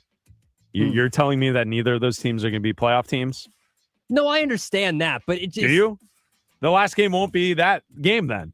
They'll both be in the playoffs. Regular season. So to answer Abdalla's question, his last game will be in Oklahoma City after the Thunder beat the Lakers in 5. Yeah, probably. Next season. Yeah, exactly. In the first or second round. Exactly. Right? So that's going to wear his last game. Unless he goes, Raj will be like in Denver in game 7 of the first round. Fine, I'm adding a third blank. His last regular season game. Yeah, LeBron ain't taking us 7. All right, next up. And I said us. Taking him 7. If I could fix any snub in any Hall of Fame, I'm putting blank in. Abdalla? If I could fix any snub from any Hall of Fame. I got a blank. If you're not ready, if you need to stall, I got one. Go ahead. It's Barry Bonds. Barry Bonds. So as someone who's 40, watching baseball my entire life, for 95% of my life, there's been 2 names who I could point to as the 2 best baseball players I've ever seen in my life. Recently, in the last 5 to 7 years, there's a new name. Shohei Ohtani is now in that list. So there are 3 guys who are the best baseball players I've ever seen. It's Shohei Ohtani, it's Ken Griffey Jr., and it's Barry Bonds. Barry Bonds should be in the Hall of Fame. From Bleck. Barry Bonds should be in the Hall of Fame. You could tell me about the steroid use and everything that went on, the Balco situation. I understand. But before that stuff took place, Barry Bonds was a Hall of Fame baseball player before he blew up and the forehead got big and he was jacking homers over the wall into McCovey Cove. Like, he is, from my eyes, one of the best baseball players I've ever seen in my life. He should be in the Hall of Fame. Yeah, I think besides that one... Use it on Belichick, Abdalla. You know you want to. Use it on Belichick. No, I'm not going to take it. Do it. I'm not going to take it. I'm going to say... Taking the Jordan Hudson bait. No. I'm going to say A-Rod. I'll put A-Rod. I'll put A-Rod in. I'll put A-Rod in. I'll put A-Rod in. Come on. Yeah, I'll put A-Rod in. Why not? Let him put it in. Next up, the player or coach I'm most interested to hear a lot from next week during Super Bowl week is blank. Abdalla? The player coach I'm interested. Well, selfishly, you and I are going to, because Raj is an amazing producer. He's lined up Baker Mayfield for us. So I'm super excited to talk to Baker Mayfield. I think that's the one I'm most excited for. Raj, That's the one I'm selfish. Is that how you were? Is that what you were leaning? No, toward? he's talking about Super Bowl teams. I was No, I leaning don't care about towards. I really want to get to know Drake May, or I'm Yes, fascinated my answer. So I'm gonna with play Sam Raj's Darnold. game. Baker I'm Mayfield. gonna play Raj's game. I'm here to build up. Second time and fill in the blank. Abdalla's taking it off the tracks. I'm here to prop up Raj and give Raj his flowers. Uh-huh. And so Raj is doing a great job. Yeah, team player And Abdalla. Raj is doing a great job for us. He and is. See, Baker but Mayfield. now you're I feel laying like it in. Keon Coleman Yes. right now, just getting all this praise heaped upon me. Yeah. You're laying it on so thick that people And are not believing you. Baker That's the problem. Mayfield is he's got a lot to say. So because I'm not selfish and only thinking about this program, I would like to hear from Mike Vrabel. I think Vrabel next week will be he talks fantastic. too much. I want to hear what he has to say, getting the Patriots back to the Super Bowl. Who cares? I want to, and He talks every day. I like listening to Mike Vrabel. So Vrabel speaking at the Super Bowl is that's more so important dumb. than the Bleck and Abdalla No, show on that's Westwood so One dumb. Sports. That's so dumb. He talks every day. He gives you an update every day, and he doesn't talk about anything. Right. I've already heard about what he's not going to cut off and what he is going to cut off. I've already heard about his Drake May's shoulder. You know what he is. Google it. Figure it out. What? We're on national radio. I'm not talking about that. You can talk about it. We have the green light. We have the green light. Yes. To talk about that. We definitely did not have the green light to talk about see, Raj that. just said we don't have the green light to talk about that. You can't talk about something getting cut off? Yeah, just Google it. People have the internet. And All right. I want to talk about people that we Jeez. haven't heard from in a month. That's what I want to hear from. I hear from Vrabel every day. Is he talking about his toe? Yeah, his toe. Oh his my pinky gosh. toe. All right, moving on. Fill in the blank. All right. If I was in the Royal Rumble tomorrow, my finishing move would be called blank. Bleck? I'm going to go with the sharpshooter. That's already taken. What do you mean? No, I'm gonna bend the guy up with the legs, and I'm gonna turn around and then put pressure on their back. It's gonna be a Bleck original, the sharpshooter. Isn't the sharpshooter already taken, Raj? That's like a real move. And now Yeah. Bleck isn't. I mean, the spirit of this one was coming up with a silly name for a move. Go ahead, Abdallah. I know you got like It's 90 called in the barrel right as there. as an Egyptian, it's called the magic carpet ride. Oh no! Oh no! Okay. No one wants to go on that. All right, it's called the magic carpet ride, and trust me, you do not want to go on the magic carpet ride. Okay, Oh my god! that is the finishing move. It is lights out. All right. No. All right, moving on. If I wasn't asked this question, which you are being asked, so you have to pretend I didn't ask this question. The item I'd be most likely to forget to pack for next week is what, Abdallah? Oh, the most likely forget to pack. I always, and I literally had to go to the store and get this because I always forget contact solution. Always forget it. Okay, Always forget it. I'm gonna say I this, never though. have mini contact solution. But you're going to a metropolitan city. I know. I always have to go out and buy it. Yeah. But I forget it all the time. But what's the difference with buying it there and buying it here? There's no difference. And to go along with that, in case I have contact issues, I always forget my glasses, which is a problem. Okay, there's because an answer. That's a good answer. I've had to go to like a lens crafters and be like, I need contacts because I forgot my glasses and now I can't see. Like I've had like a tear in my contact. I can't see out of my right eye. I lost my glasses. I'm here for 3 more days. Can I have a pair of contacts, please? Or can I buy them somehow, please? My answer is going to be a jacket. I think the lows in San Francisco next week, we're going to be there for the Super Bowl. I think the lows at night are going to be in the low 50s, the high 40s. Okay. So I could see myself packing up a bunch of stuff and then forgetting to put like a sweatshirt or like an additional jacket in the bag because I'm not thinking that way because I'm associating California weather with like it being warm, even though it's Northern California. It's different and it's winter, so it's gonna be a little chilly. I'll tell you I don't want to be cold, Abdallah. I don't want to be chilly. I'll tell you this. It is 2 degrees here in Chicago. It has been 2 degrees for the last 3 weeks. Yeah. I am not A little going chilly. anywhere near a jacket. I'm being so far away from a jacket. We're gonna hold you to that. I don't want to be anywhere near a jacket. By I'm the way, taking guys, advantage of these temperatures. The 2 most forgotten items that people say when they travel are their phone charger and their toothbrush. Those are the 2 most forgotten phone items. charger. Okay, I got it. As someone All who lives right. my life with my phone tethered to energy at all times, I don't think I'm going to forget it. But that's good to know. Toothbrush. Fun fact: you can just ask the hotel for a toothbrush And a phone charger. Do people know that you can do that? Yeah, and phone chargers because they Raj, usually... did you know you can do that? Yeah, because they usually have the thing, a little sign when you check in. You know, if you're missing something, just to let you know. you can and ask for it. And Yeah. people usually forget their phone chargers, so they have a lost and found of phone chargers usually. Well, and nowadays, like everybody has the same charger. But remember phones like 10, 15 years ago when Oh my everyone God. had like their own charger? If you forgot it, you were Yeah. done for. All right, and finally, a very open-ended question to finish up fill in the blank. Sure. Super Bowl week. I'm most looking forward to blank. Bleck. Hanging out with Raj. Damn. What an answer. Oh, Hell you yeah. took away. I was just gonna say newfound friends. I was gonna say Sucking up newfound. is a lost art, and you boys are. I was in gonna a say race. newfound friends. The fun we have along the way. Newfound friends. Yeah. All right, you know what? I was on the fence about it. I'm packing the Xbox in the room. All right, Oh, Madden hell yeah. tournament. We're gonna each have a LAN night. Let's party? go. Oh yeah, We're let's gonna have do a it. LAN party. Abdalla. We're gonna have a LAN party. Bring your own TV. Bring your own Xbox. Bring your own copy of Halo. We're gonna go nuts like it's 1999. That's awesome. Thank you, Raj. We appreciate Thank you, it. fellas. It's Bleck Abdalla, sponsored by Progressive Commercial Insurance, protecting your business vehicles 24/7. See if you can save at progressivecommercial.com. Okay, we're heading to the Super Bowl next week. So are the Seattle Seahawks and the New England Patriots. Which team is better equipped to handle the madness next week? We'll talk about it next. A new chapter in NFL history begins at Super Bowl 60. Patriots, Seahawks, and we'll be there all next week, live from Media Row in San Francisco, starting Monday on Westwood One Sports and the Westwood One Sports app.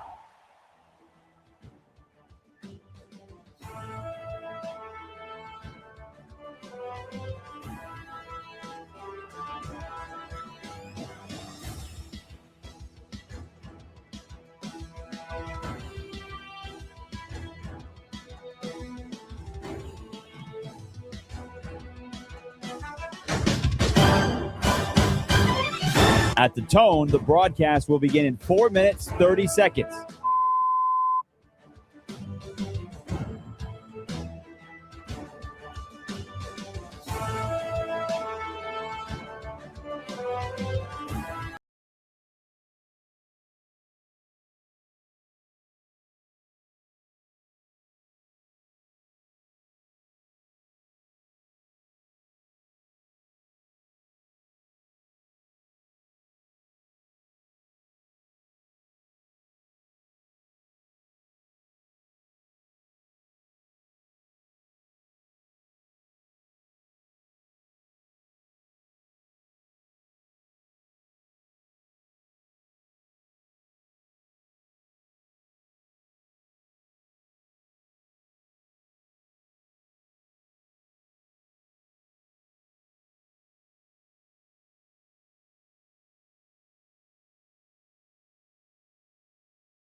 Stations, this is your final time check. At the tone, the broadcast will begin in 30 seconds.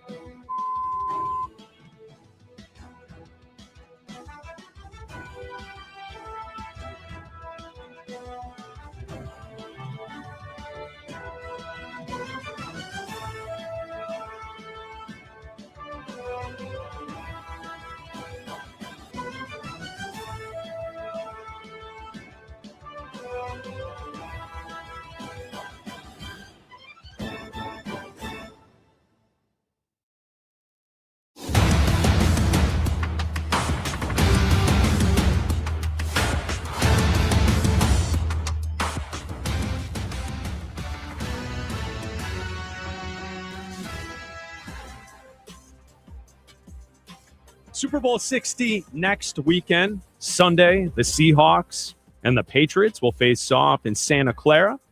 Super Bowl week will take place in San Francisco, just north of Santa Clara, where the 49ers have their stadium, their practice facilities. We will be out there next week. It's Bleck Abdalla here on Westwood One Sports. I can't wait for Super Bowl week. It is going to be a madhouse in the city, and there's a lot of distractions for both teams, Patriots and Seahawks. Who do you think is better equipped to handle this? Both teams, essentially, new head coaches getting to this point. They've never been here before in this spot. I know Vrabel was a player in this setting. He wasn't a coach of a team getting to this point. And you have younger players getting their first taste of it. This isn't a situation of a Super Bowl where you have tired storylines. The last couple of years, we've seen multiple times Kansas City get there, or previously the last Patriots run, it was Tom Brady and the Patriots always showing up in the Super Bowl. They kind of knew how things got done, right? So you got two teams heading to the Super Bowl this upcoming week who will have to deal with more distractions throughout the week. I think it's the Seahawks because Vrabel and McDaniels have both been there before. McDaniels has been there as a coach a bunch of times, and Vrabel's been there as a player a bunch of times. So they know all about, media day and all the stuff you have to do with getting in and the practice facilities and all that kind of stuff. And, all the ways that the different directions that you're pulled in before the game and everything that leads up to the game and the longer halftime and all that kind of stuff. They're aware of the everything. logistics of how the event is ran. Exactly. The Seahawks, they haven't been. Kubiak can figure it out a little bit. He was there with the 49ers, but I think that the Patriots can rely a little bit more on their experience of their head coach as a player and McDaniels who's been there as a coach. And I think that they will. What I will say, though, is that Drake May being such a young player and not having ever played in like a national championship game or anything like that, the lights being too bright or something, once the game starts. We saw with Jarrett Stidham with sailing passes early on. He did seem a bit nervous. Well, I would say to make your point, it would be point to the playoffs. Drake May has not played well in the playoffs. No, he hasn't. For how good he was during the season. Yeah, if you want to say the stage has been too bright for Drake May in the playoffs, I think that's a fair concern. I think going into this matchup, though, Drake May is a better quarterback if you're comparing Sam Darnold and Drake May. Yeah. So I think Seahawks fans have to be very confident going into this matchup because of everything outside of Sam Darnold. Where the Patriots, I think you have a fighting chance because what if, instead of looking the way he's looked here in the playoffs, what if Drake May shows up and is the player that we saw through the regular season who's in the MVP conversation? Because if that's the case, New England has a real shot at winning this game next weekend. No, they absolutely do. And I think that they can.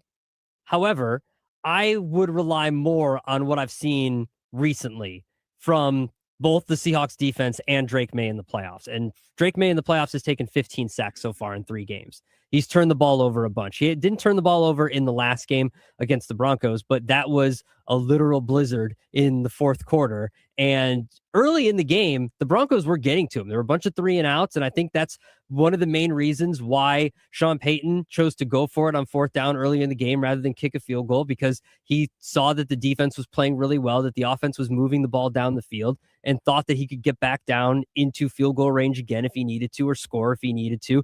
Didn't know maybe that the blizzard was coming.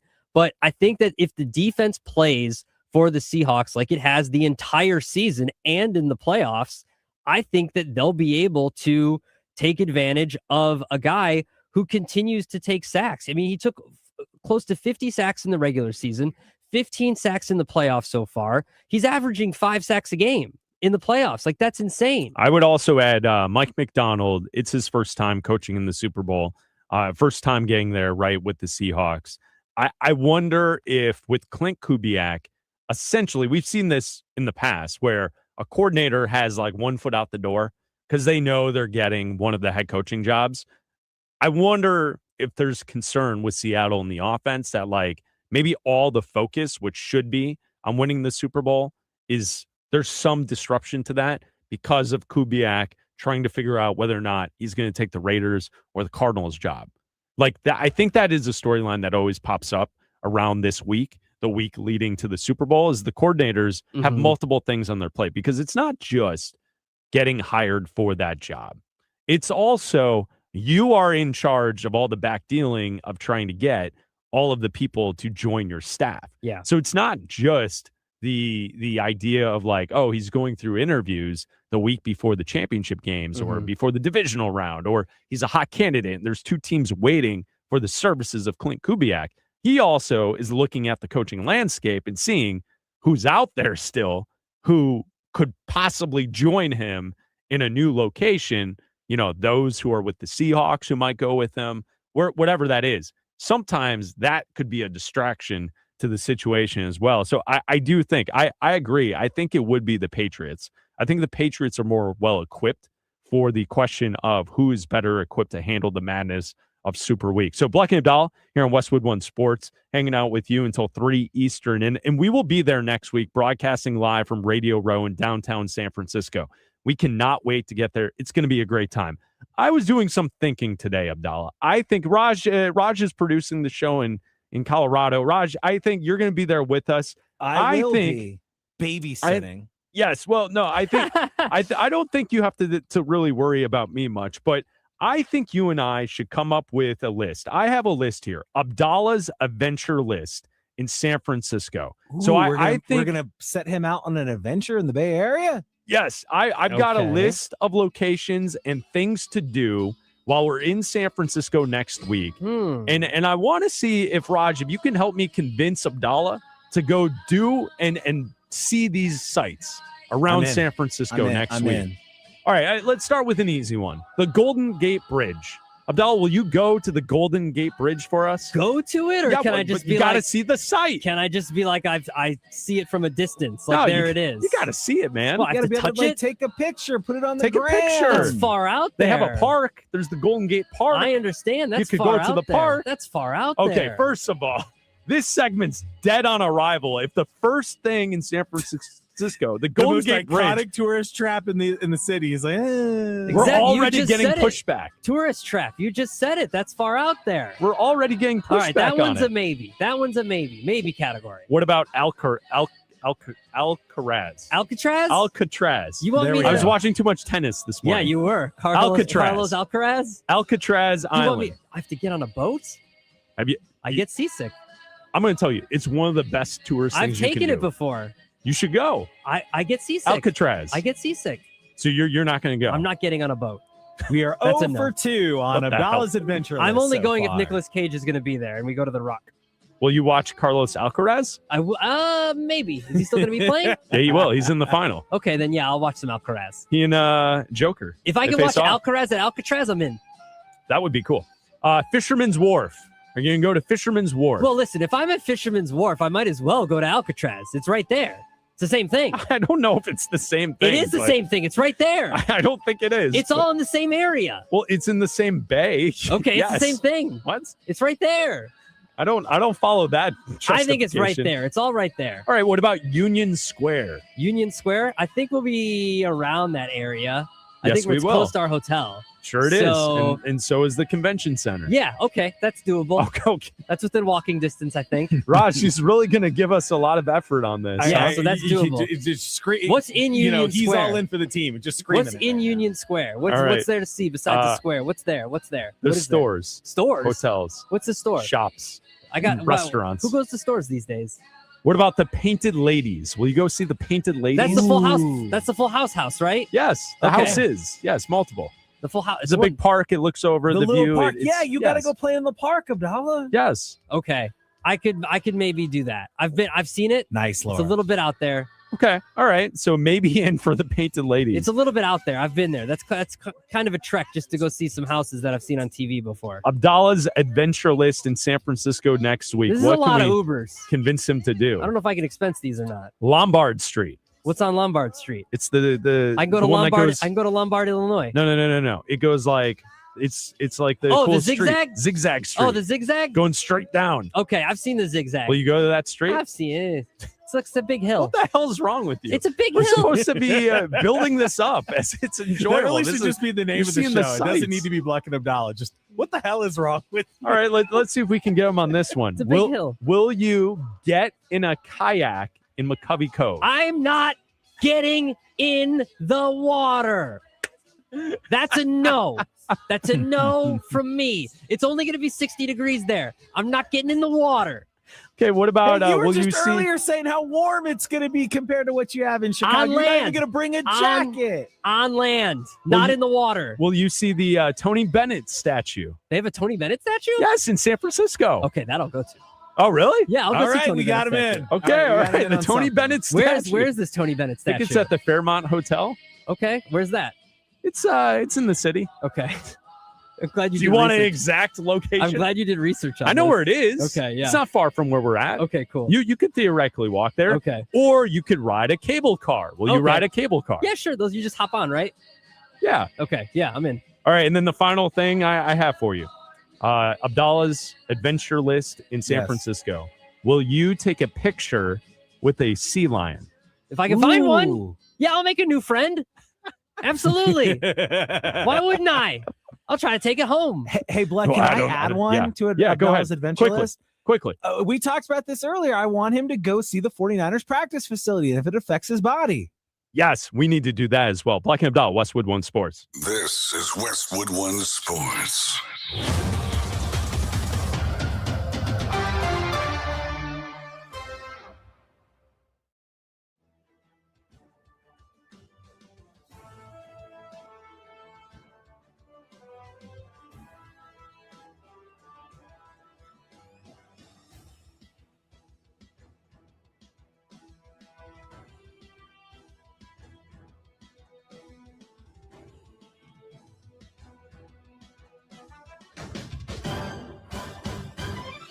At the tone, the broadcast will begin in 4 minutes, 30 seconds.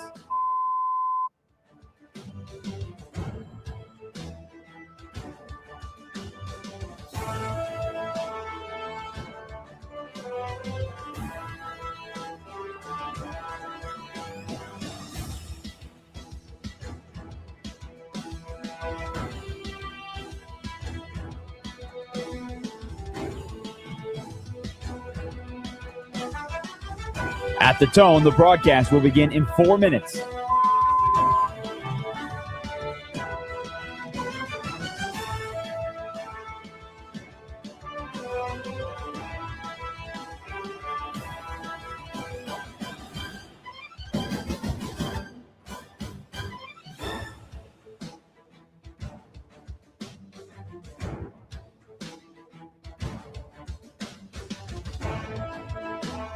At the tone, the broadcast will begin in 3 minutes and 30 seconds.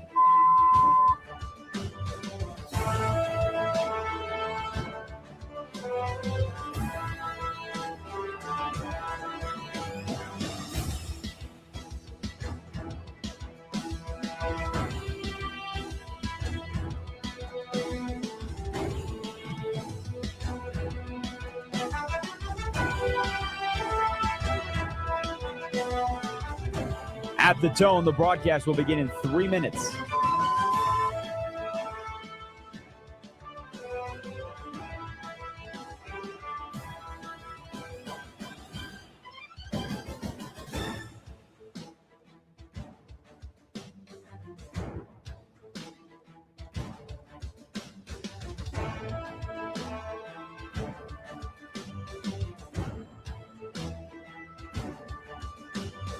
At the tone, the broadcast will begin in 2 minutes, 30 seconds.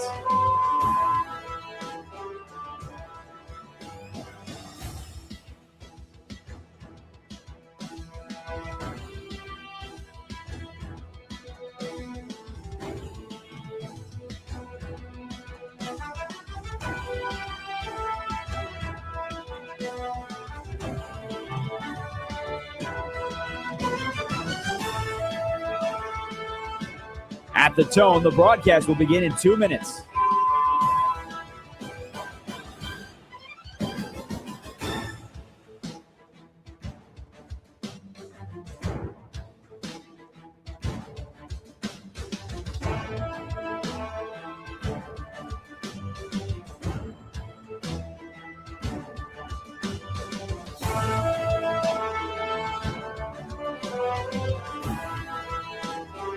At the tone, the broadcast will begin in 1 minute, 30 seconds.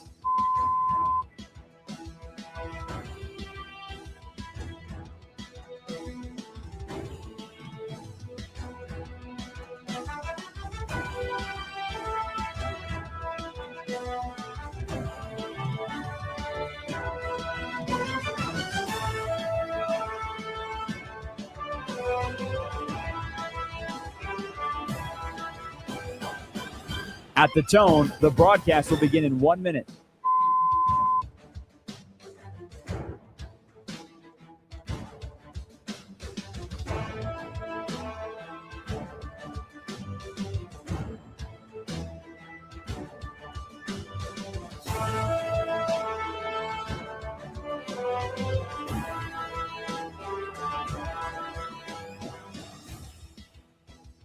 Stations, this is your final time check. At the tone, the broadcast will begin in 30 seconds.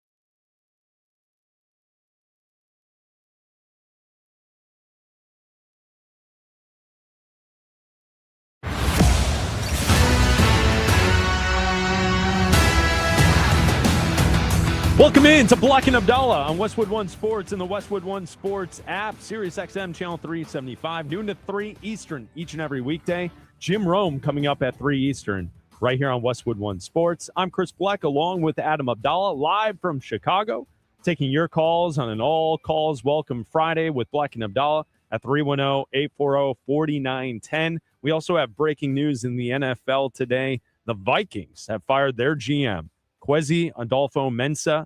He's out. He's been with the team for quite some time. And the announcement of the firing of their GM, and then also the ownership group posting that Rob Brzezinski, the executive vice president of football operations for the Vikings, will run the team's front office through the 2026 draft. So the search for a new GM will be after the draft this upcoming season. So the Vikings will go through free agency and the draft process without a GM in place, and they will look in the summer for a GM, which sounds ass backwards because essentially all of the hiring and firing and filling of roles around the National Football League, it's kind of taken place to this point. You're seeing new GMs land in places this week. There's not a lot of openings left. You have 2 head coaching openings that are still remaining with the Raiders and the Cardinals. But shocking news today, the Vikings fire GM Kwesi Adolfo-Mensah. Yeah, the timing is weird. He was just at the Senior Bowl this week. That's going on this weekend, and all the practices and all of the, scouting takes place. They play the actual bowl later this weekend, but all of the scouting happens this week, and everybody's been, on Twitter saying, I just talked to him, just saw him there.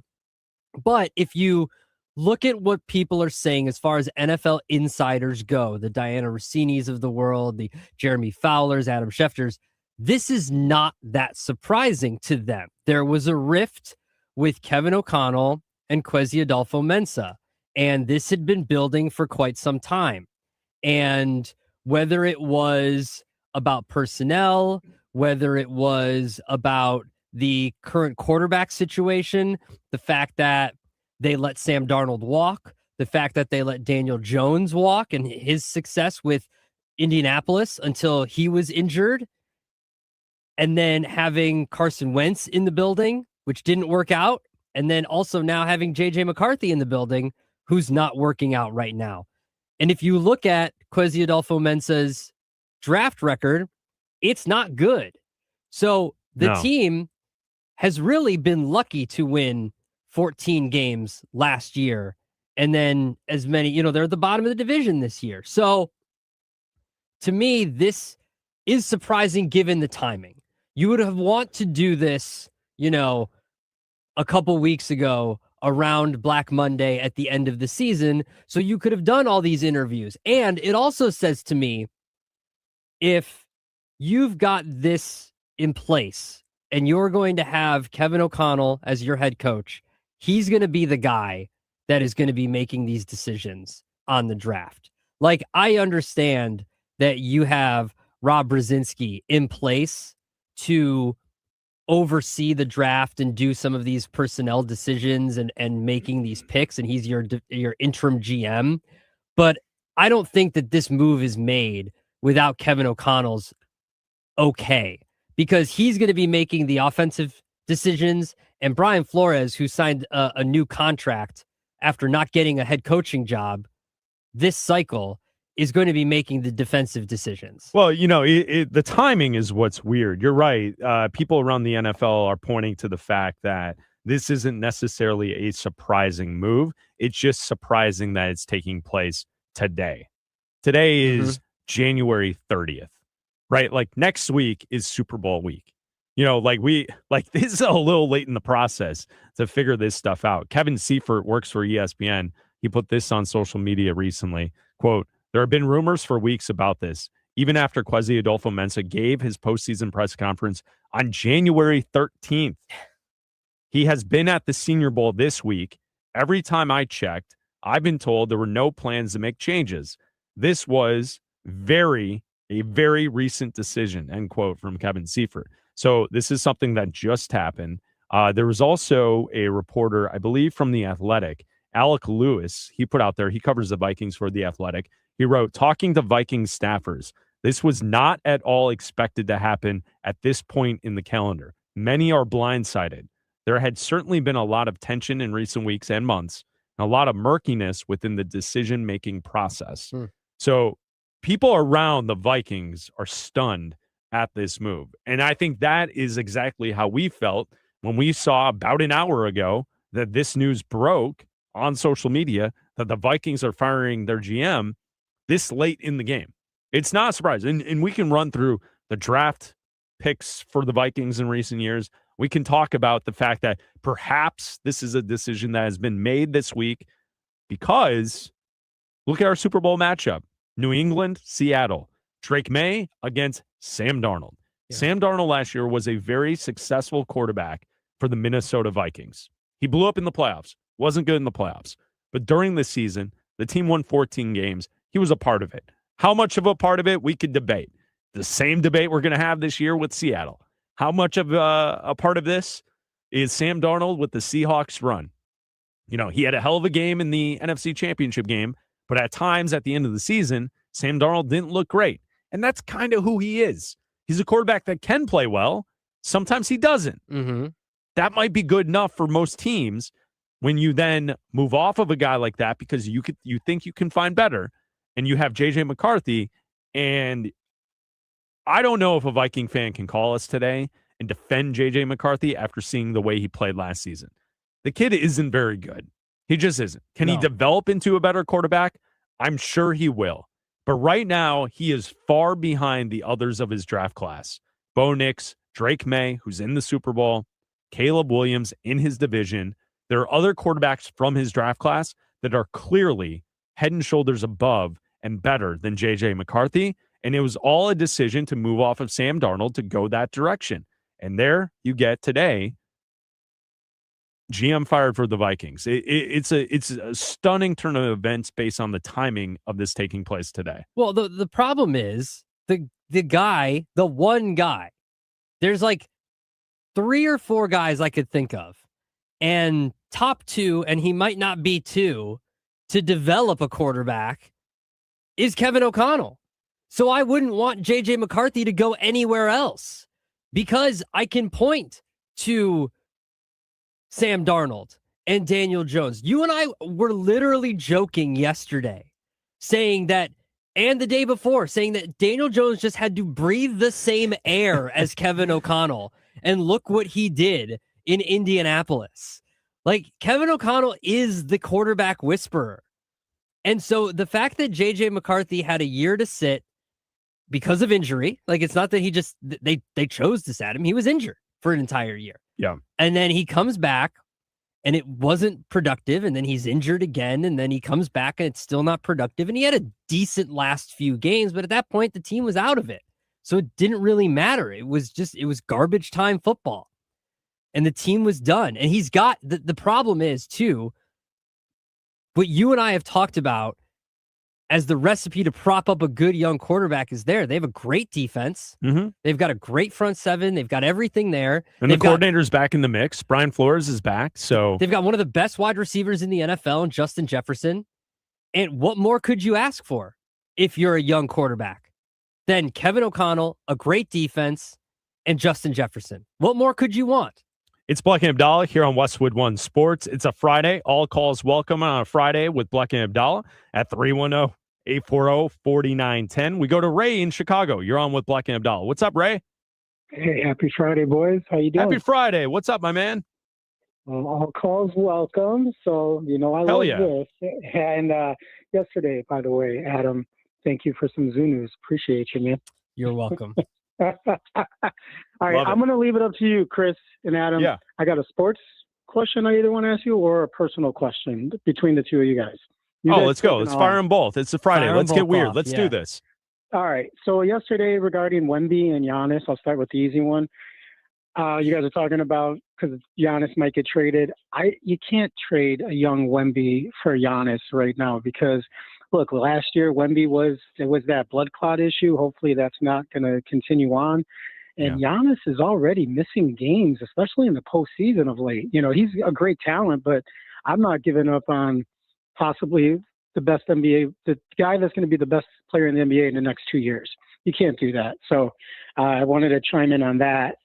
And then my follow-up is to both of you. I know you guys have known each other a very long time. So how long does it take for either of you to be like, okay, I need a break from the other one? So like, Adam, when are you like, how many days are you like, I'm blacked out. I'm blacked out. Leave me alone, Chris, or vice versa. That's a great question. Thank you, Ray. Appreciate the phone call. Call again, okay, my man? Mm-hmm. There is Ray in Chicago with Bleck Abdalla. 2 o'clock Eastern is usually the breaking point. So you fight through the final hour every day of the show? Yeah. The final hour is usually a tough spot for me. This is rough for me right now, and I'm battling through it, Raj, right now. Well, here's the thing. You only have the fact that next week we get to spend the entire week together. Yeah. So when we're not together hosting the show, we'll be hanging out. I know. And then on top of it, we're getting to San Francisco on Sunday. Yeah. So we'll get a chance to hang in San Francisco on Sunday night. That's great. Can't wait for that. That's going to be excellent. You don't want to hang out. You're saying I do. halfway through the show, No, you're out. I'm kidding, obviously. And listen, we can pull the curtain back and let people know a little bit about us for a little bit. Like, this is For a little bit. Obviously, like he does have a big list. We just gave him a places to go. I know. next I've got week. an adventure list I have to do. Yeah, I'll just tell you this. I will go I'll go to Alcatraz with Alcaraz, but I'm not getting in the water and kayaking. That's the one that's definitely a no. Could you see? So on the list, I suggested a kayak in McCovey Cove. I'm not kayaking. Raj, wouldn't you think it would be great for social media? Let's ask the powers that be if they think that this would be something that would be great for the station. Cold. If we could get Abdalla in a kayak. I am the powers that be, and I think that's a great idea. Exactly. And so we get him in the kayak in McCovey Cove, and I throw him some like pop flies to see if he could catch him in a net in McCovey Cove. No. How great would that be? Absolutely not. I think that would be something. I think that would be fantastic. Finish up what you were going to say. My point is that it takes a lot for us to at least from my perspective, for us to get sick of each other. At least how I feel. I don't know. I can't speak for Chris because when we graduated from college, Chris and I went to high school together. We went to college together. After a year apart, we went to college. Like we went separate ways, and then we ended up at the same college together. And then after college, we lived together for 6 years while also working at the same radio station. Yeah, so like there was 6 years where we lived and worked together. Raj, we were for a period of time. We're talking like late 2000s into the 2010s. So like this is when the two of us are just getting into radio. Okay. And so we're working the worst shifts you can imagine. Late night, weekends, early mornings on the weekends. And the two of us, not only were working together at a station in Chicago, we were also living together in Wrigleyville in an apartment that was, the nice way to describe it, a dump. Yeah. It was but it was a charming dump. It was charming. It was our dump. It was a charming dump. Yes. And here's the thing for anyone who's ever experienced summer in Chicago, it's okay to have a dump of an apartment because we spent every single night of the week out. You're never there. We were never there. We were out in the bars and around the city, and it's the best place to be is summer in the city of Chicago. So, yeah, we did that for 6 years, living together and working together. And when that was going on, we would then carpool together into the radio station. And we would leave together and we'd go get food afterwards together. So we've seen a lot of each other for a long time. So to answer the question, it takes a lot. It takes a lot. And in the summer, when we're not here talking to you and it's the weekend, we are likely playing golf together. Yeah. So we go from Friday working together to Saturday probably playing golf together. Yeah. So we see a lot of each other. Yeah. So that's the answer to Ray. Raj, you have news about next week? I do. I have something that you guys don't know yet. Oh, no. That I think will bond you very much next week. Oh, no. Oh, no. Okay. No, Are we sharing a room? Did you get a double kayak? Is this a kayak built for two? No, better than that. As everybody knows, when we go to Radio Row, you get a chance to talk with a lot of great football legends and that sort of thing. But this one is especially going to be cool for you guys. Confirmed next week on the show. Pro Football Hall of Famer and Chicago Bears icon Devin Hester is going to join Bleck Abdalla next week from Radio Row. Love Devin Hester. Love Devin Hester. Abdalla, what, like a year ago, 2 years ago, you guys shot a social media video together? Walk with an Egyptian. You got to do it again. Social media series that we did at the old place called Walk with an Egyptian. It's out there. You can find it on Abdalla's Instagram. It's there. Hell yeah. So Devin Hester into the mix. Devin Hester is probably a part of one of my best sports moments as a Chicago sports fan. I was there at the Super Bowl to see the Bears face off against the Colts. Peyton Manning got his first Super Bowl that day. The rain came down. The Super Bowl started with Devin Hester returning the kickoff, the opening kickoff for a touchdown. And for a brief moment, I thought we were going to do it. Yeah. They did not do it. Rex Grossman, turnovers. It didn't go well for the Bears, and Peyton Manning won his first Super Bowl. I was there in the crowd for that game. I think the thing to pull away from that game, the most impactful pop culture item from that contest, was that Prince performed at halftime. Yeah. In the rain. Yeah. And that is a legendary halftime performance in NFL history. It's the highest I've ever been. Not literally, like the most I've ever been as a Bears fan, like my fandom. Raj, we've lived together for a long time. He's been higher. And then it's just been I've downhill from witnessed there. it. Secondhand Like, smoke. I've seen it. This year's gotten close with all the Caleb Williams comebacks and everything, but Easy. obviously they've never gotten to a Super Bowl since then. But like Chris is right. You score on the opening kickoff with that defense, with Urlacher and all of them, and you're like, that's it. This game's over. Like, the Colts aren't scoring, and then you're like, well, they're going to score a lot more. And the Bears ended up losing. But in that moment, yeah, Chicago was celebrating, and everybody thought that we had just won the Super Bowl. Raj, Well, you have more that news for you us? guys. I figured of everybody we booked for you two guys as lifelong Bears fans, that'd be pretty cool on Radio Row, doing a national radio show to hang out with Devin Hester. That's awesome. Great job, Raj. What you have other breaking news? We got breaking more breaking news? news. This is breaking news for me. So Okay. you guys All right. got your breaking news. You get to hang Yeah. out with Devin Hester. Sure. I've got breaking news from Jarrett Sham Stidham? Charania Oh. that the player of players is returning tonight. Nikola Jokic back Oh, in the wow. lineup See? for the Nuggets tonight against the Clippers, and now eligible still for season awards because he's coming back early. That's a Friday treat. There you go, Raj. Oh, can I? Oh, okay. What are can we I doing get breaking news now too? here? Okay. What's your breaking news? Bengals quarterback Joe Flacco has been added to the Pro Bowl roster. No, he hasn't. Are you Shut serious? up. All right, Shut we got up. to talk about it. We're going to talk about that coming up next. You're not BSing. I'm seeing it on Twitter. That's real. I'm seeing it on Twitter. All right, we'll talk. Flacco is a Pro Bowler this I'm season. seeing it on Twitter. We're gonna talk about that coming Another up. Cleveland Bro. Oh, wow. Yeah, coming up next, we're going to talk about that. Super Bowl 60 deserves a sportsbook built for the moment. DraftKings Sportsbook, the official sports betting partner of Super Bowl 60, puts you right in the center of the biggest game of the year. And anything can happen during the Super Bowl. DraftKings has your back with early exit. If a player goes down in the first half, you still get paid out in cash immediately once your bet settles. No bonus bets, no waiting. If you're new to DraftKings, new customers can bet just $5 and get $300 in bonus bets if your bet wins. Download the DraftKings Sportsbook app now. Use code B&A for Bleck and Abdalla. That's code B&A and turn $5 into $300 in bonus bets if your bet wins. In partnership with DraftKings, the crown is yours. Gambling problem? Call 1-800-GAMBLER. New York, call 877-8-HOPE-NY or text HOPE-NY. Connecticut, call 888-789-777 or visit ccpg.org. On behalf of Boot Hill Casino in Kansas, wager tax pass-through may apply in Illinois. Must be 21 plus in most states and present in state where it is lawful to wager. Void in Ontario. Restrictions apply. Bet must win to receive bonus bets are non-cash credits that expire in 7 days. Minimum odds required. For additional terms and responsible gaming resources, see dkng.co/audio. Limited time offer valid until February 8th, 2026. Bleck and Abdalla are headed to San Francisco. All next week, we're live from the site of Media Row at Super Bowl 60. The NFL is on Westwood One Sports and the Westwood One Sports app.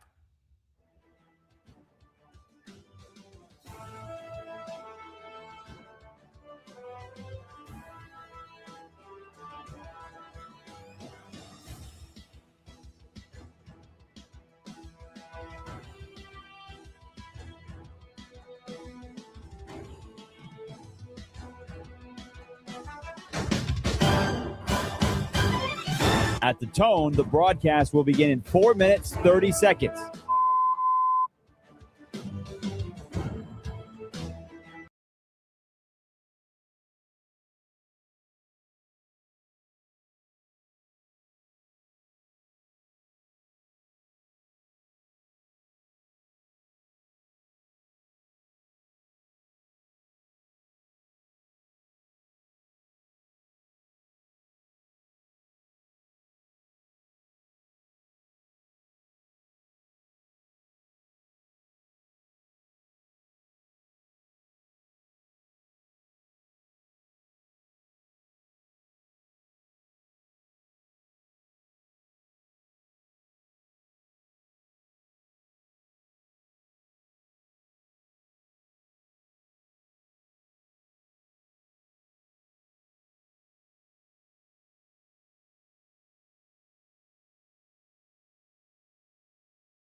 At the tone, the broadcast will begin in 1 minute.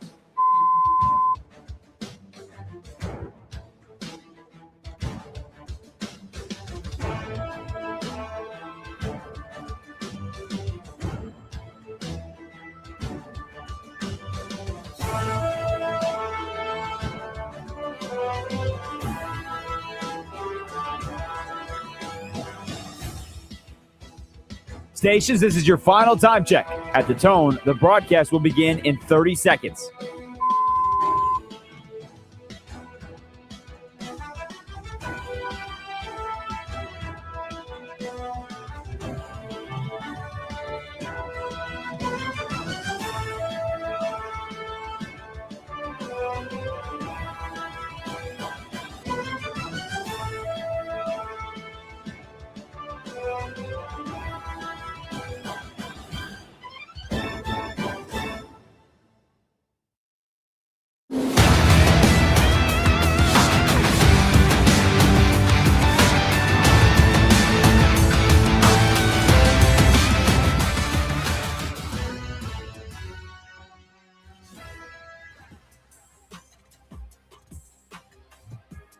Like and subscribe to the Bleck Abdalla YouTube channel. Bleck Abdalla Show on YouTube, streaming live each and every day right here on Westwood One Sports. You can watch, and you can also find our videos right there, Bleck Abdalla Show on YouTube. I'm Chris Bleck along with Adam Abdalla. Before we went to commercial break, Abdalla had huge breaking news in the NFL. Abdalla, you are ecstatic about this information in regards of the Pro Bowl. This is big information. Joe Flacco has been named to the Pro Bowl roster. And first time he's not a Pro Bowler. in his career. He's not a Pro Bowler. He put up like 500 yards on the Bears. Does the statement or the reports say that he's a Pro Bowler or he's just a replacement for someone who is in the Pro Bowl? Okay, hold on. Let me go to. Well, because like here's the thing. You're just named to the roster. I know. So to me, and I don't think anyone in their right mind would consider players like Joe Flacco or Shedeur Sanders as actual Pro Bowl players. That's not the case. Okay. They're replacements for those who were named who are not participating, whether they're injured, if they're playing in the Super Bowl, or if they just flat out said no. Because in the AFC, there's a lot of that. Mm-hmm. There are players who are injured. There are players who are playing in the game on Sunday, next Sunday, Drake May being one of them. And then there are also players who said no. Trevor Lawrence was asked. He said no. Okay, you're a hater, and that's fine. You can choose to live your life that way. WCPO 9 News, Bengals quarterback Joe Flacco joins Jamar Chase, T. Higgins at 2026 Pro Bowl games. Okay, but like we all understand what's happening here, right? Like they need bodies for this event. That doesn't mean you're a Pro Bowler. Okay. You're being named to go out there and participate. You're not a Pro Bowl player. Okay. And the same goes to Shedeur. Okay. No shade. It's just that's the truth. You're not a Pro Bowl player. You got the stats on Joe Flacco this season? Joe Flacco, awards and highlights. Super Bowl champion, Super Bowl MVP, NFL Comeback Player of the Year. I get what you're doing now. Pepsi NFL Rookie of the Year. Yeah. Pro Bowl 2025. No, the whole thing is just most watered passing down. touchdowns in a single postseason, 11. It's water. Yes, that didn't happen this season. Most road playoff wins for a quarterback, tied with Tom Brady. What does that have anything to do with it? Has nothing to do with it. Most touchdowns without an interception in a postseason, tied with Joe Montana. Pro Bowl 2025. I don't know why you got to live your life with such hate. Let the man live. I just want to operate with an understanding that we all agree, and you can join us at 310-840-4910. Being named days before the event because no one wants to participate does not mean you achieved anything. It's on his Wikipedia. You were just a player. Football Reference. You're just a player who participated in the season. That's all that this is. And quite honestly, you know the way the NFL should handle this? They should go the route that the Colts went this season. Call up old timers. Have the old timers participate. They just did. Oh. That's literally what they just did. They just called 41-year-old Joe Flacco. I know. He's got as much gray in his beard as you and I do. I agree. He's 41 like you and I. And he's playing in a Pro Bowl.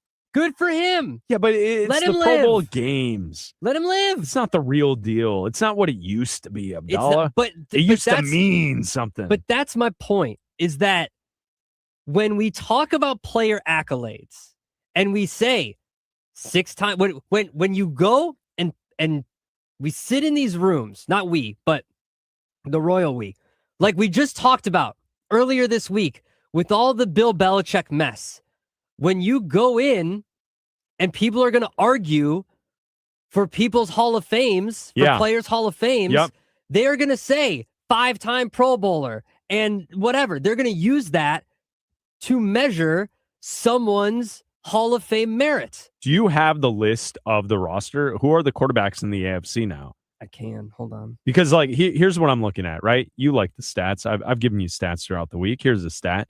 You look at which one do you want to go off of? Quarterback rating? Is that the best measurement of quarterbacks? Can we all agree on that? Quarterback rating? Yeah. So Drake May led the NFL this year in quarterback rating. He had a rating of 113.5. He's not playing in the Pro Bowl games because he's participating in the Super Bowl. Makes sense. Lamar Jackson in the AFC is number 2 at 103.8. Is Lamar Jackson a Pro Bowler? Is he participating? Yeah, Lamar Jackson's a Pro Bowler. Is But he- I don't know if he's participating because the rosters haven't been updated to reflect that. But was he Flacco named? is- Was he named? Yeah, I believe he was named. Yeah. Because Do you have the list? I have the list of rosters right here from December 23rd, 2025. So was Lamar's a Pro Bowler? I would assume, right? Let me see. Second Hold best on. quarterback in the AFC based on quarterback rating. Hold on, right here. I would hope that Lamar Jackson. AFC, Josh Allen, and then it was Herbert and May. That's it. Okay, Were your so reserves. And then Lamar didn't. Your alternate was Shador. Okay, so Lamar didn't make it Mm-hmm. on first go. Mm-hmm. The third quarterback in the AFC, as far as quarterback rating goes, is Josh Allen. He made it, but he's hurt. So I get why that he's not going to participate. You want to know who the fourth quarterback in the conference for quarterback rating is this season in the AFC? It's Joe Burrow. Okay. Joe Burrow's there. Daniel Jones. Yep. And then you have to scroll down. Aaron Rodgers. Yep. Justin Herbert, who you named. I named him. And then you get to C.J. Stroud. Yeah.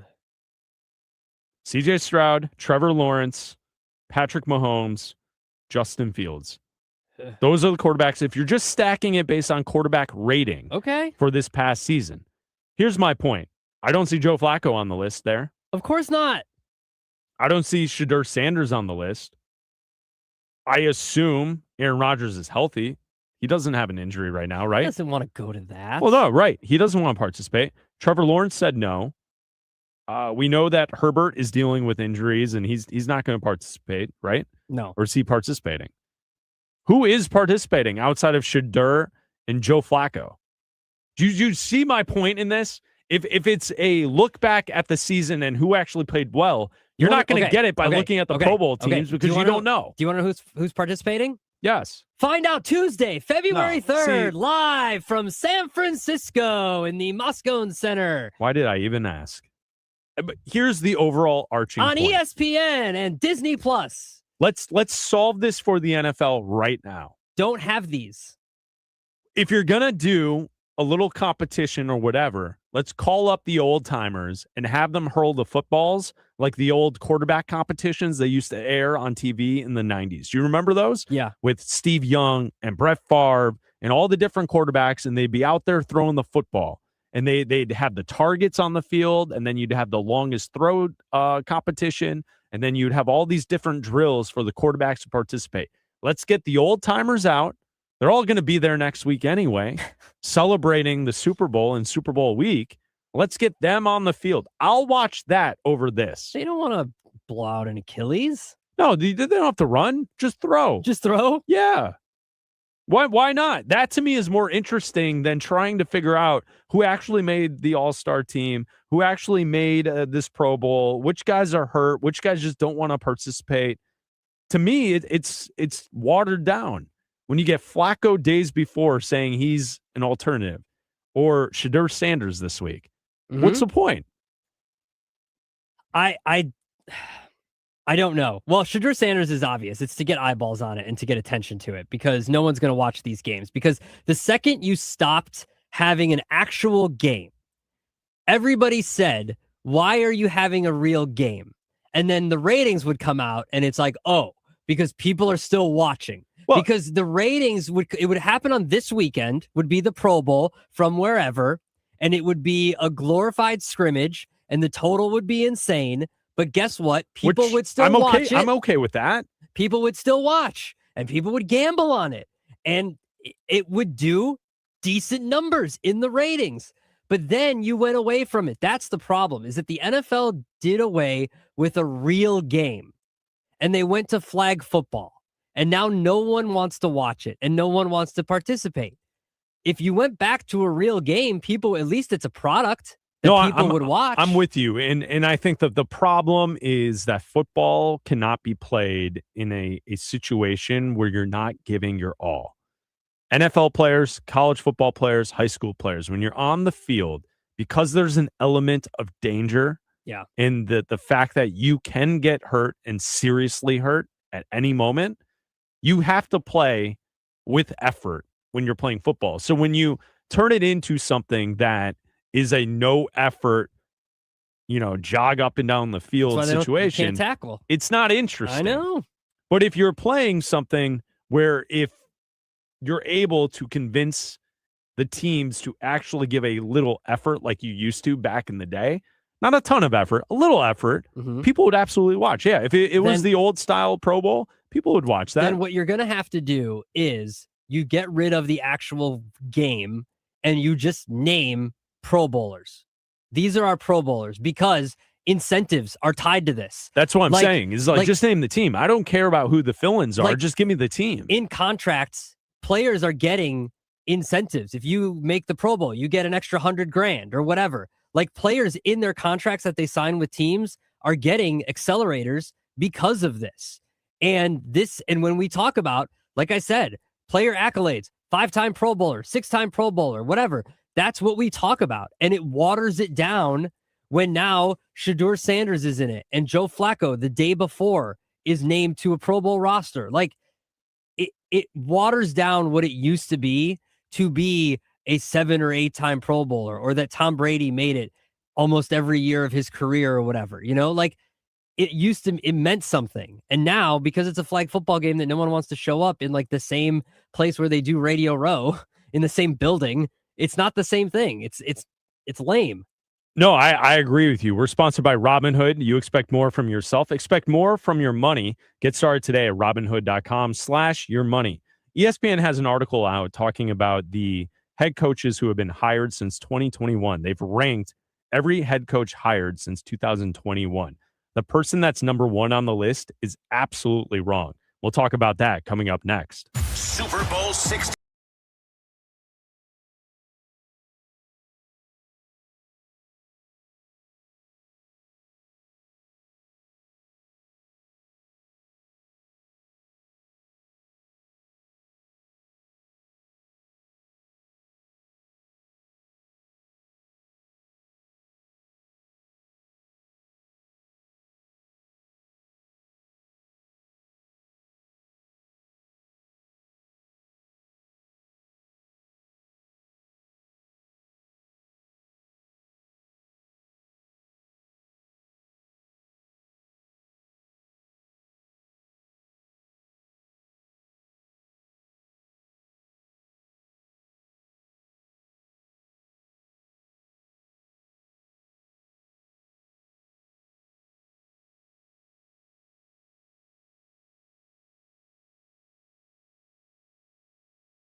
At the tone, the broadcast will begin in 2 minutes, 30 seconds.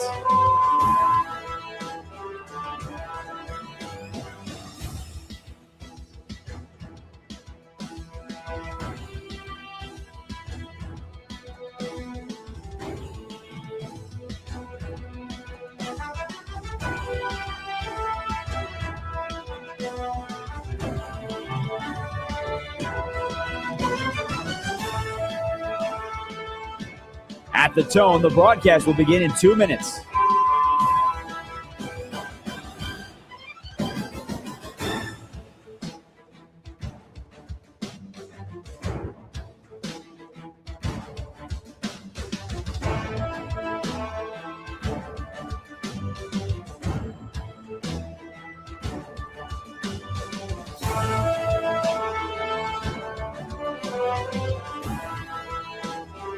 At the tone, the broadcast will begin in 1 minute, 30 seconds.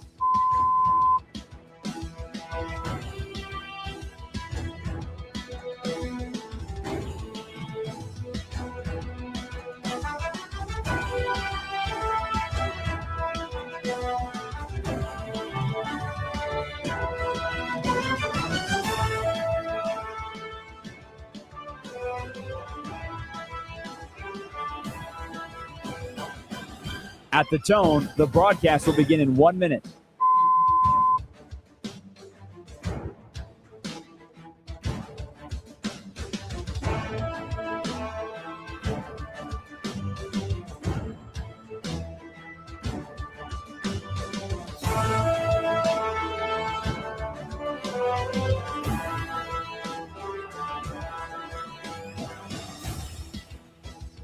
Stations, this is your final time check. At the tone, the broadcast will begin in 30 seconds.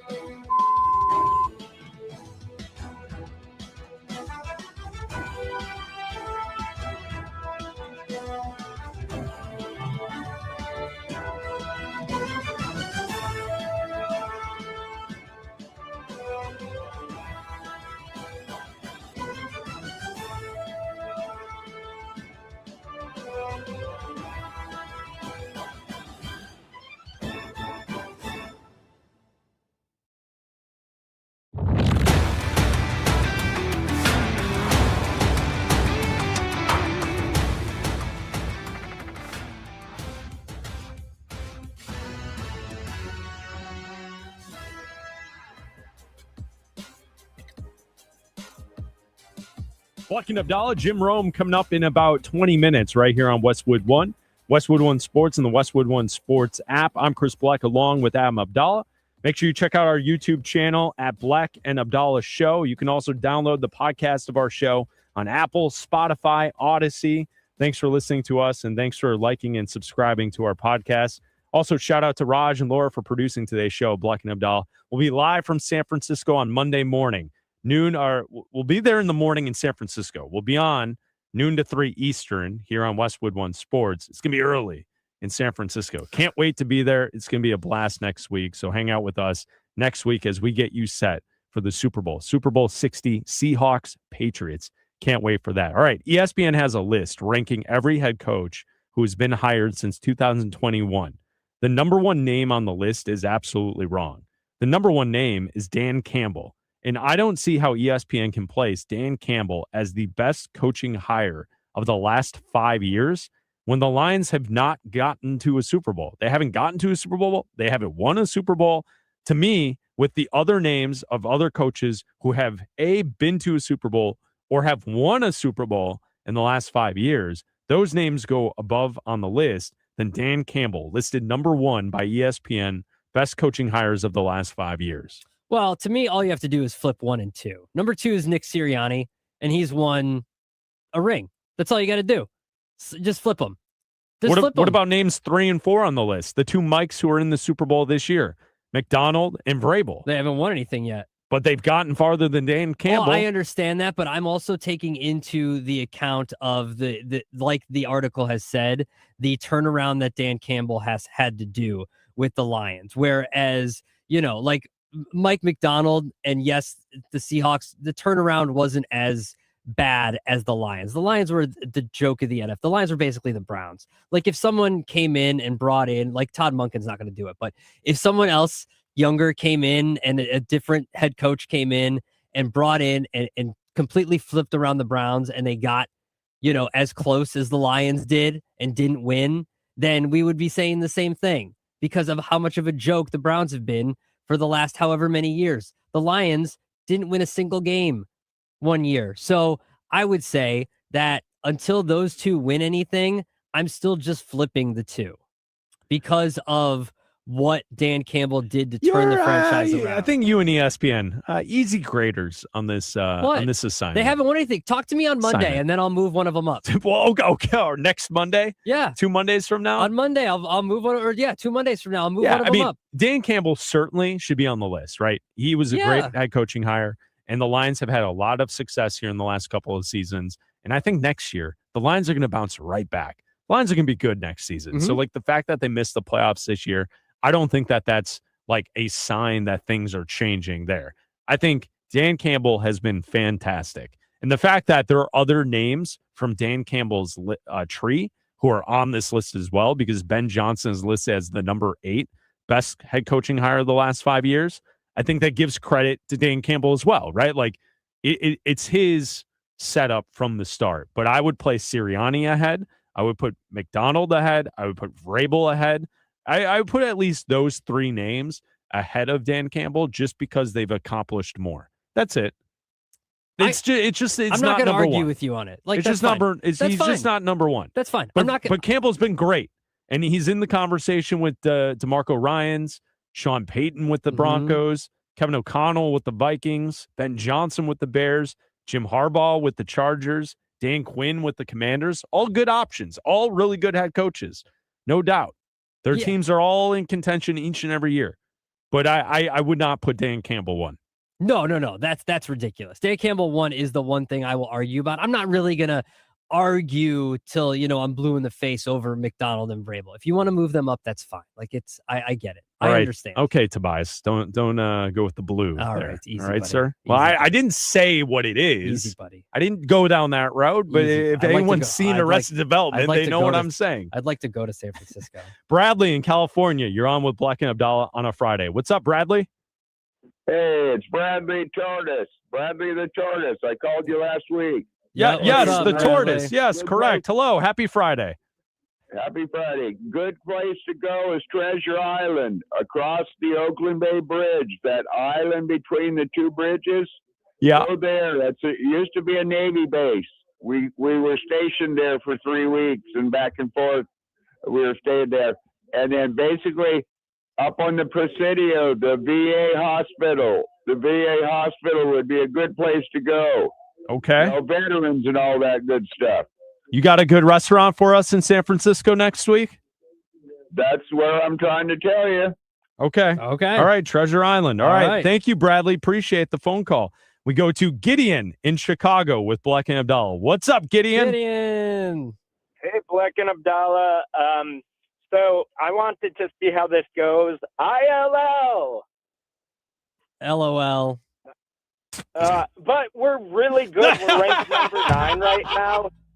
We beat Purdue. I'm excited for us, hopefully, to beat Nebraska on Sunday. Go Illini. I like our depth.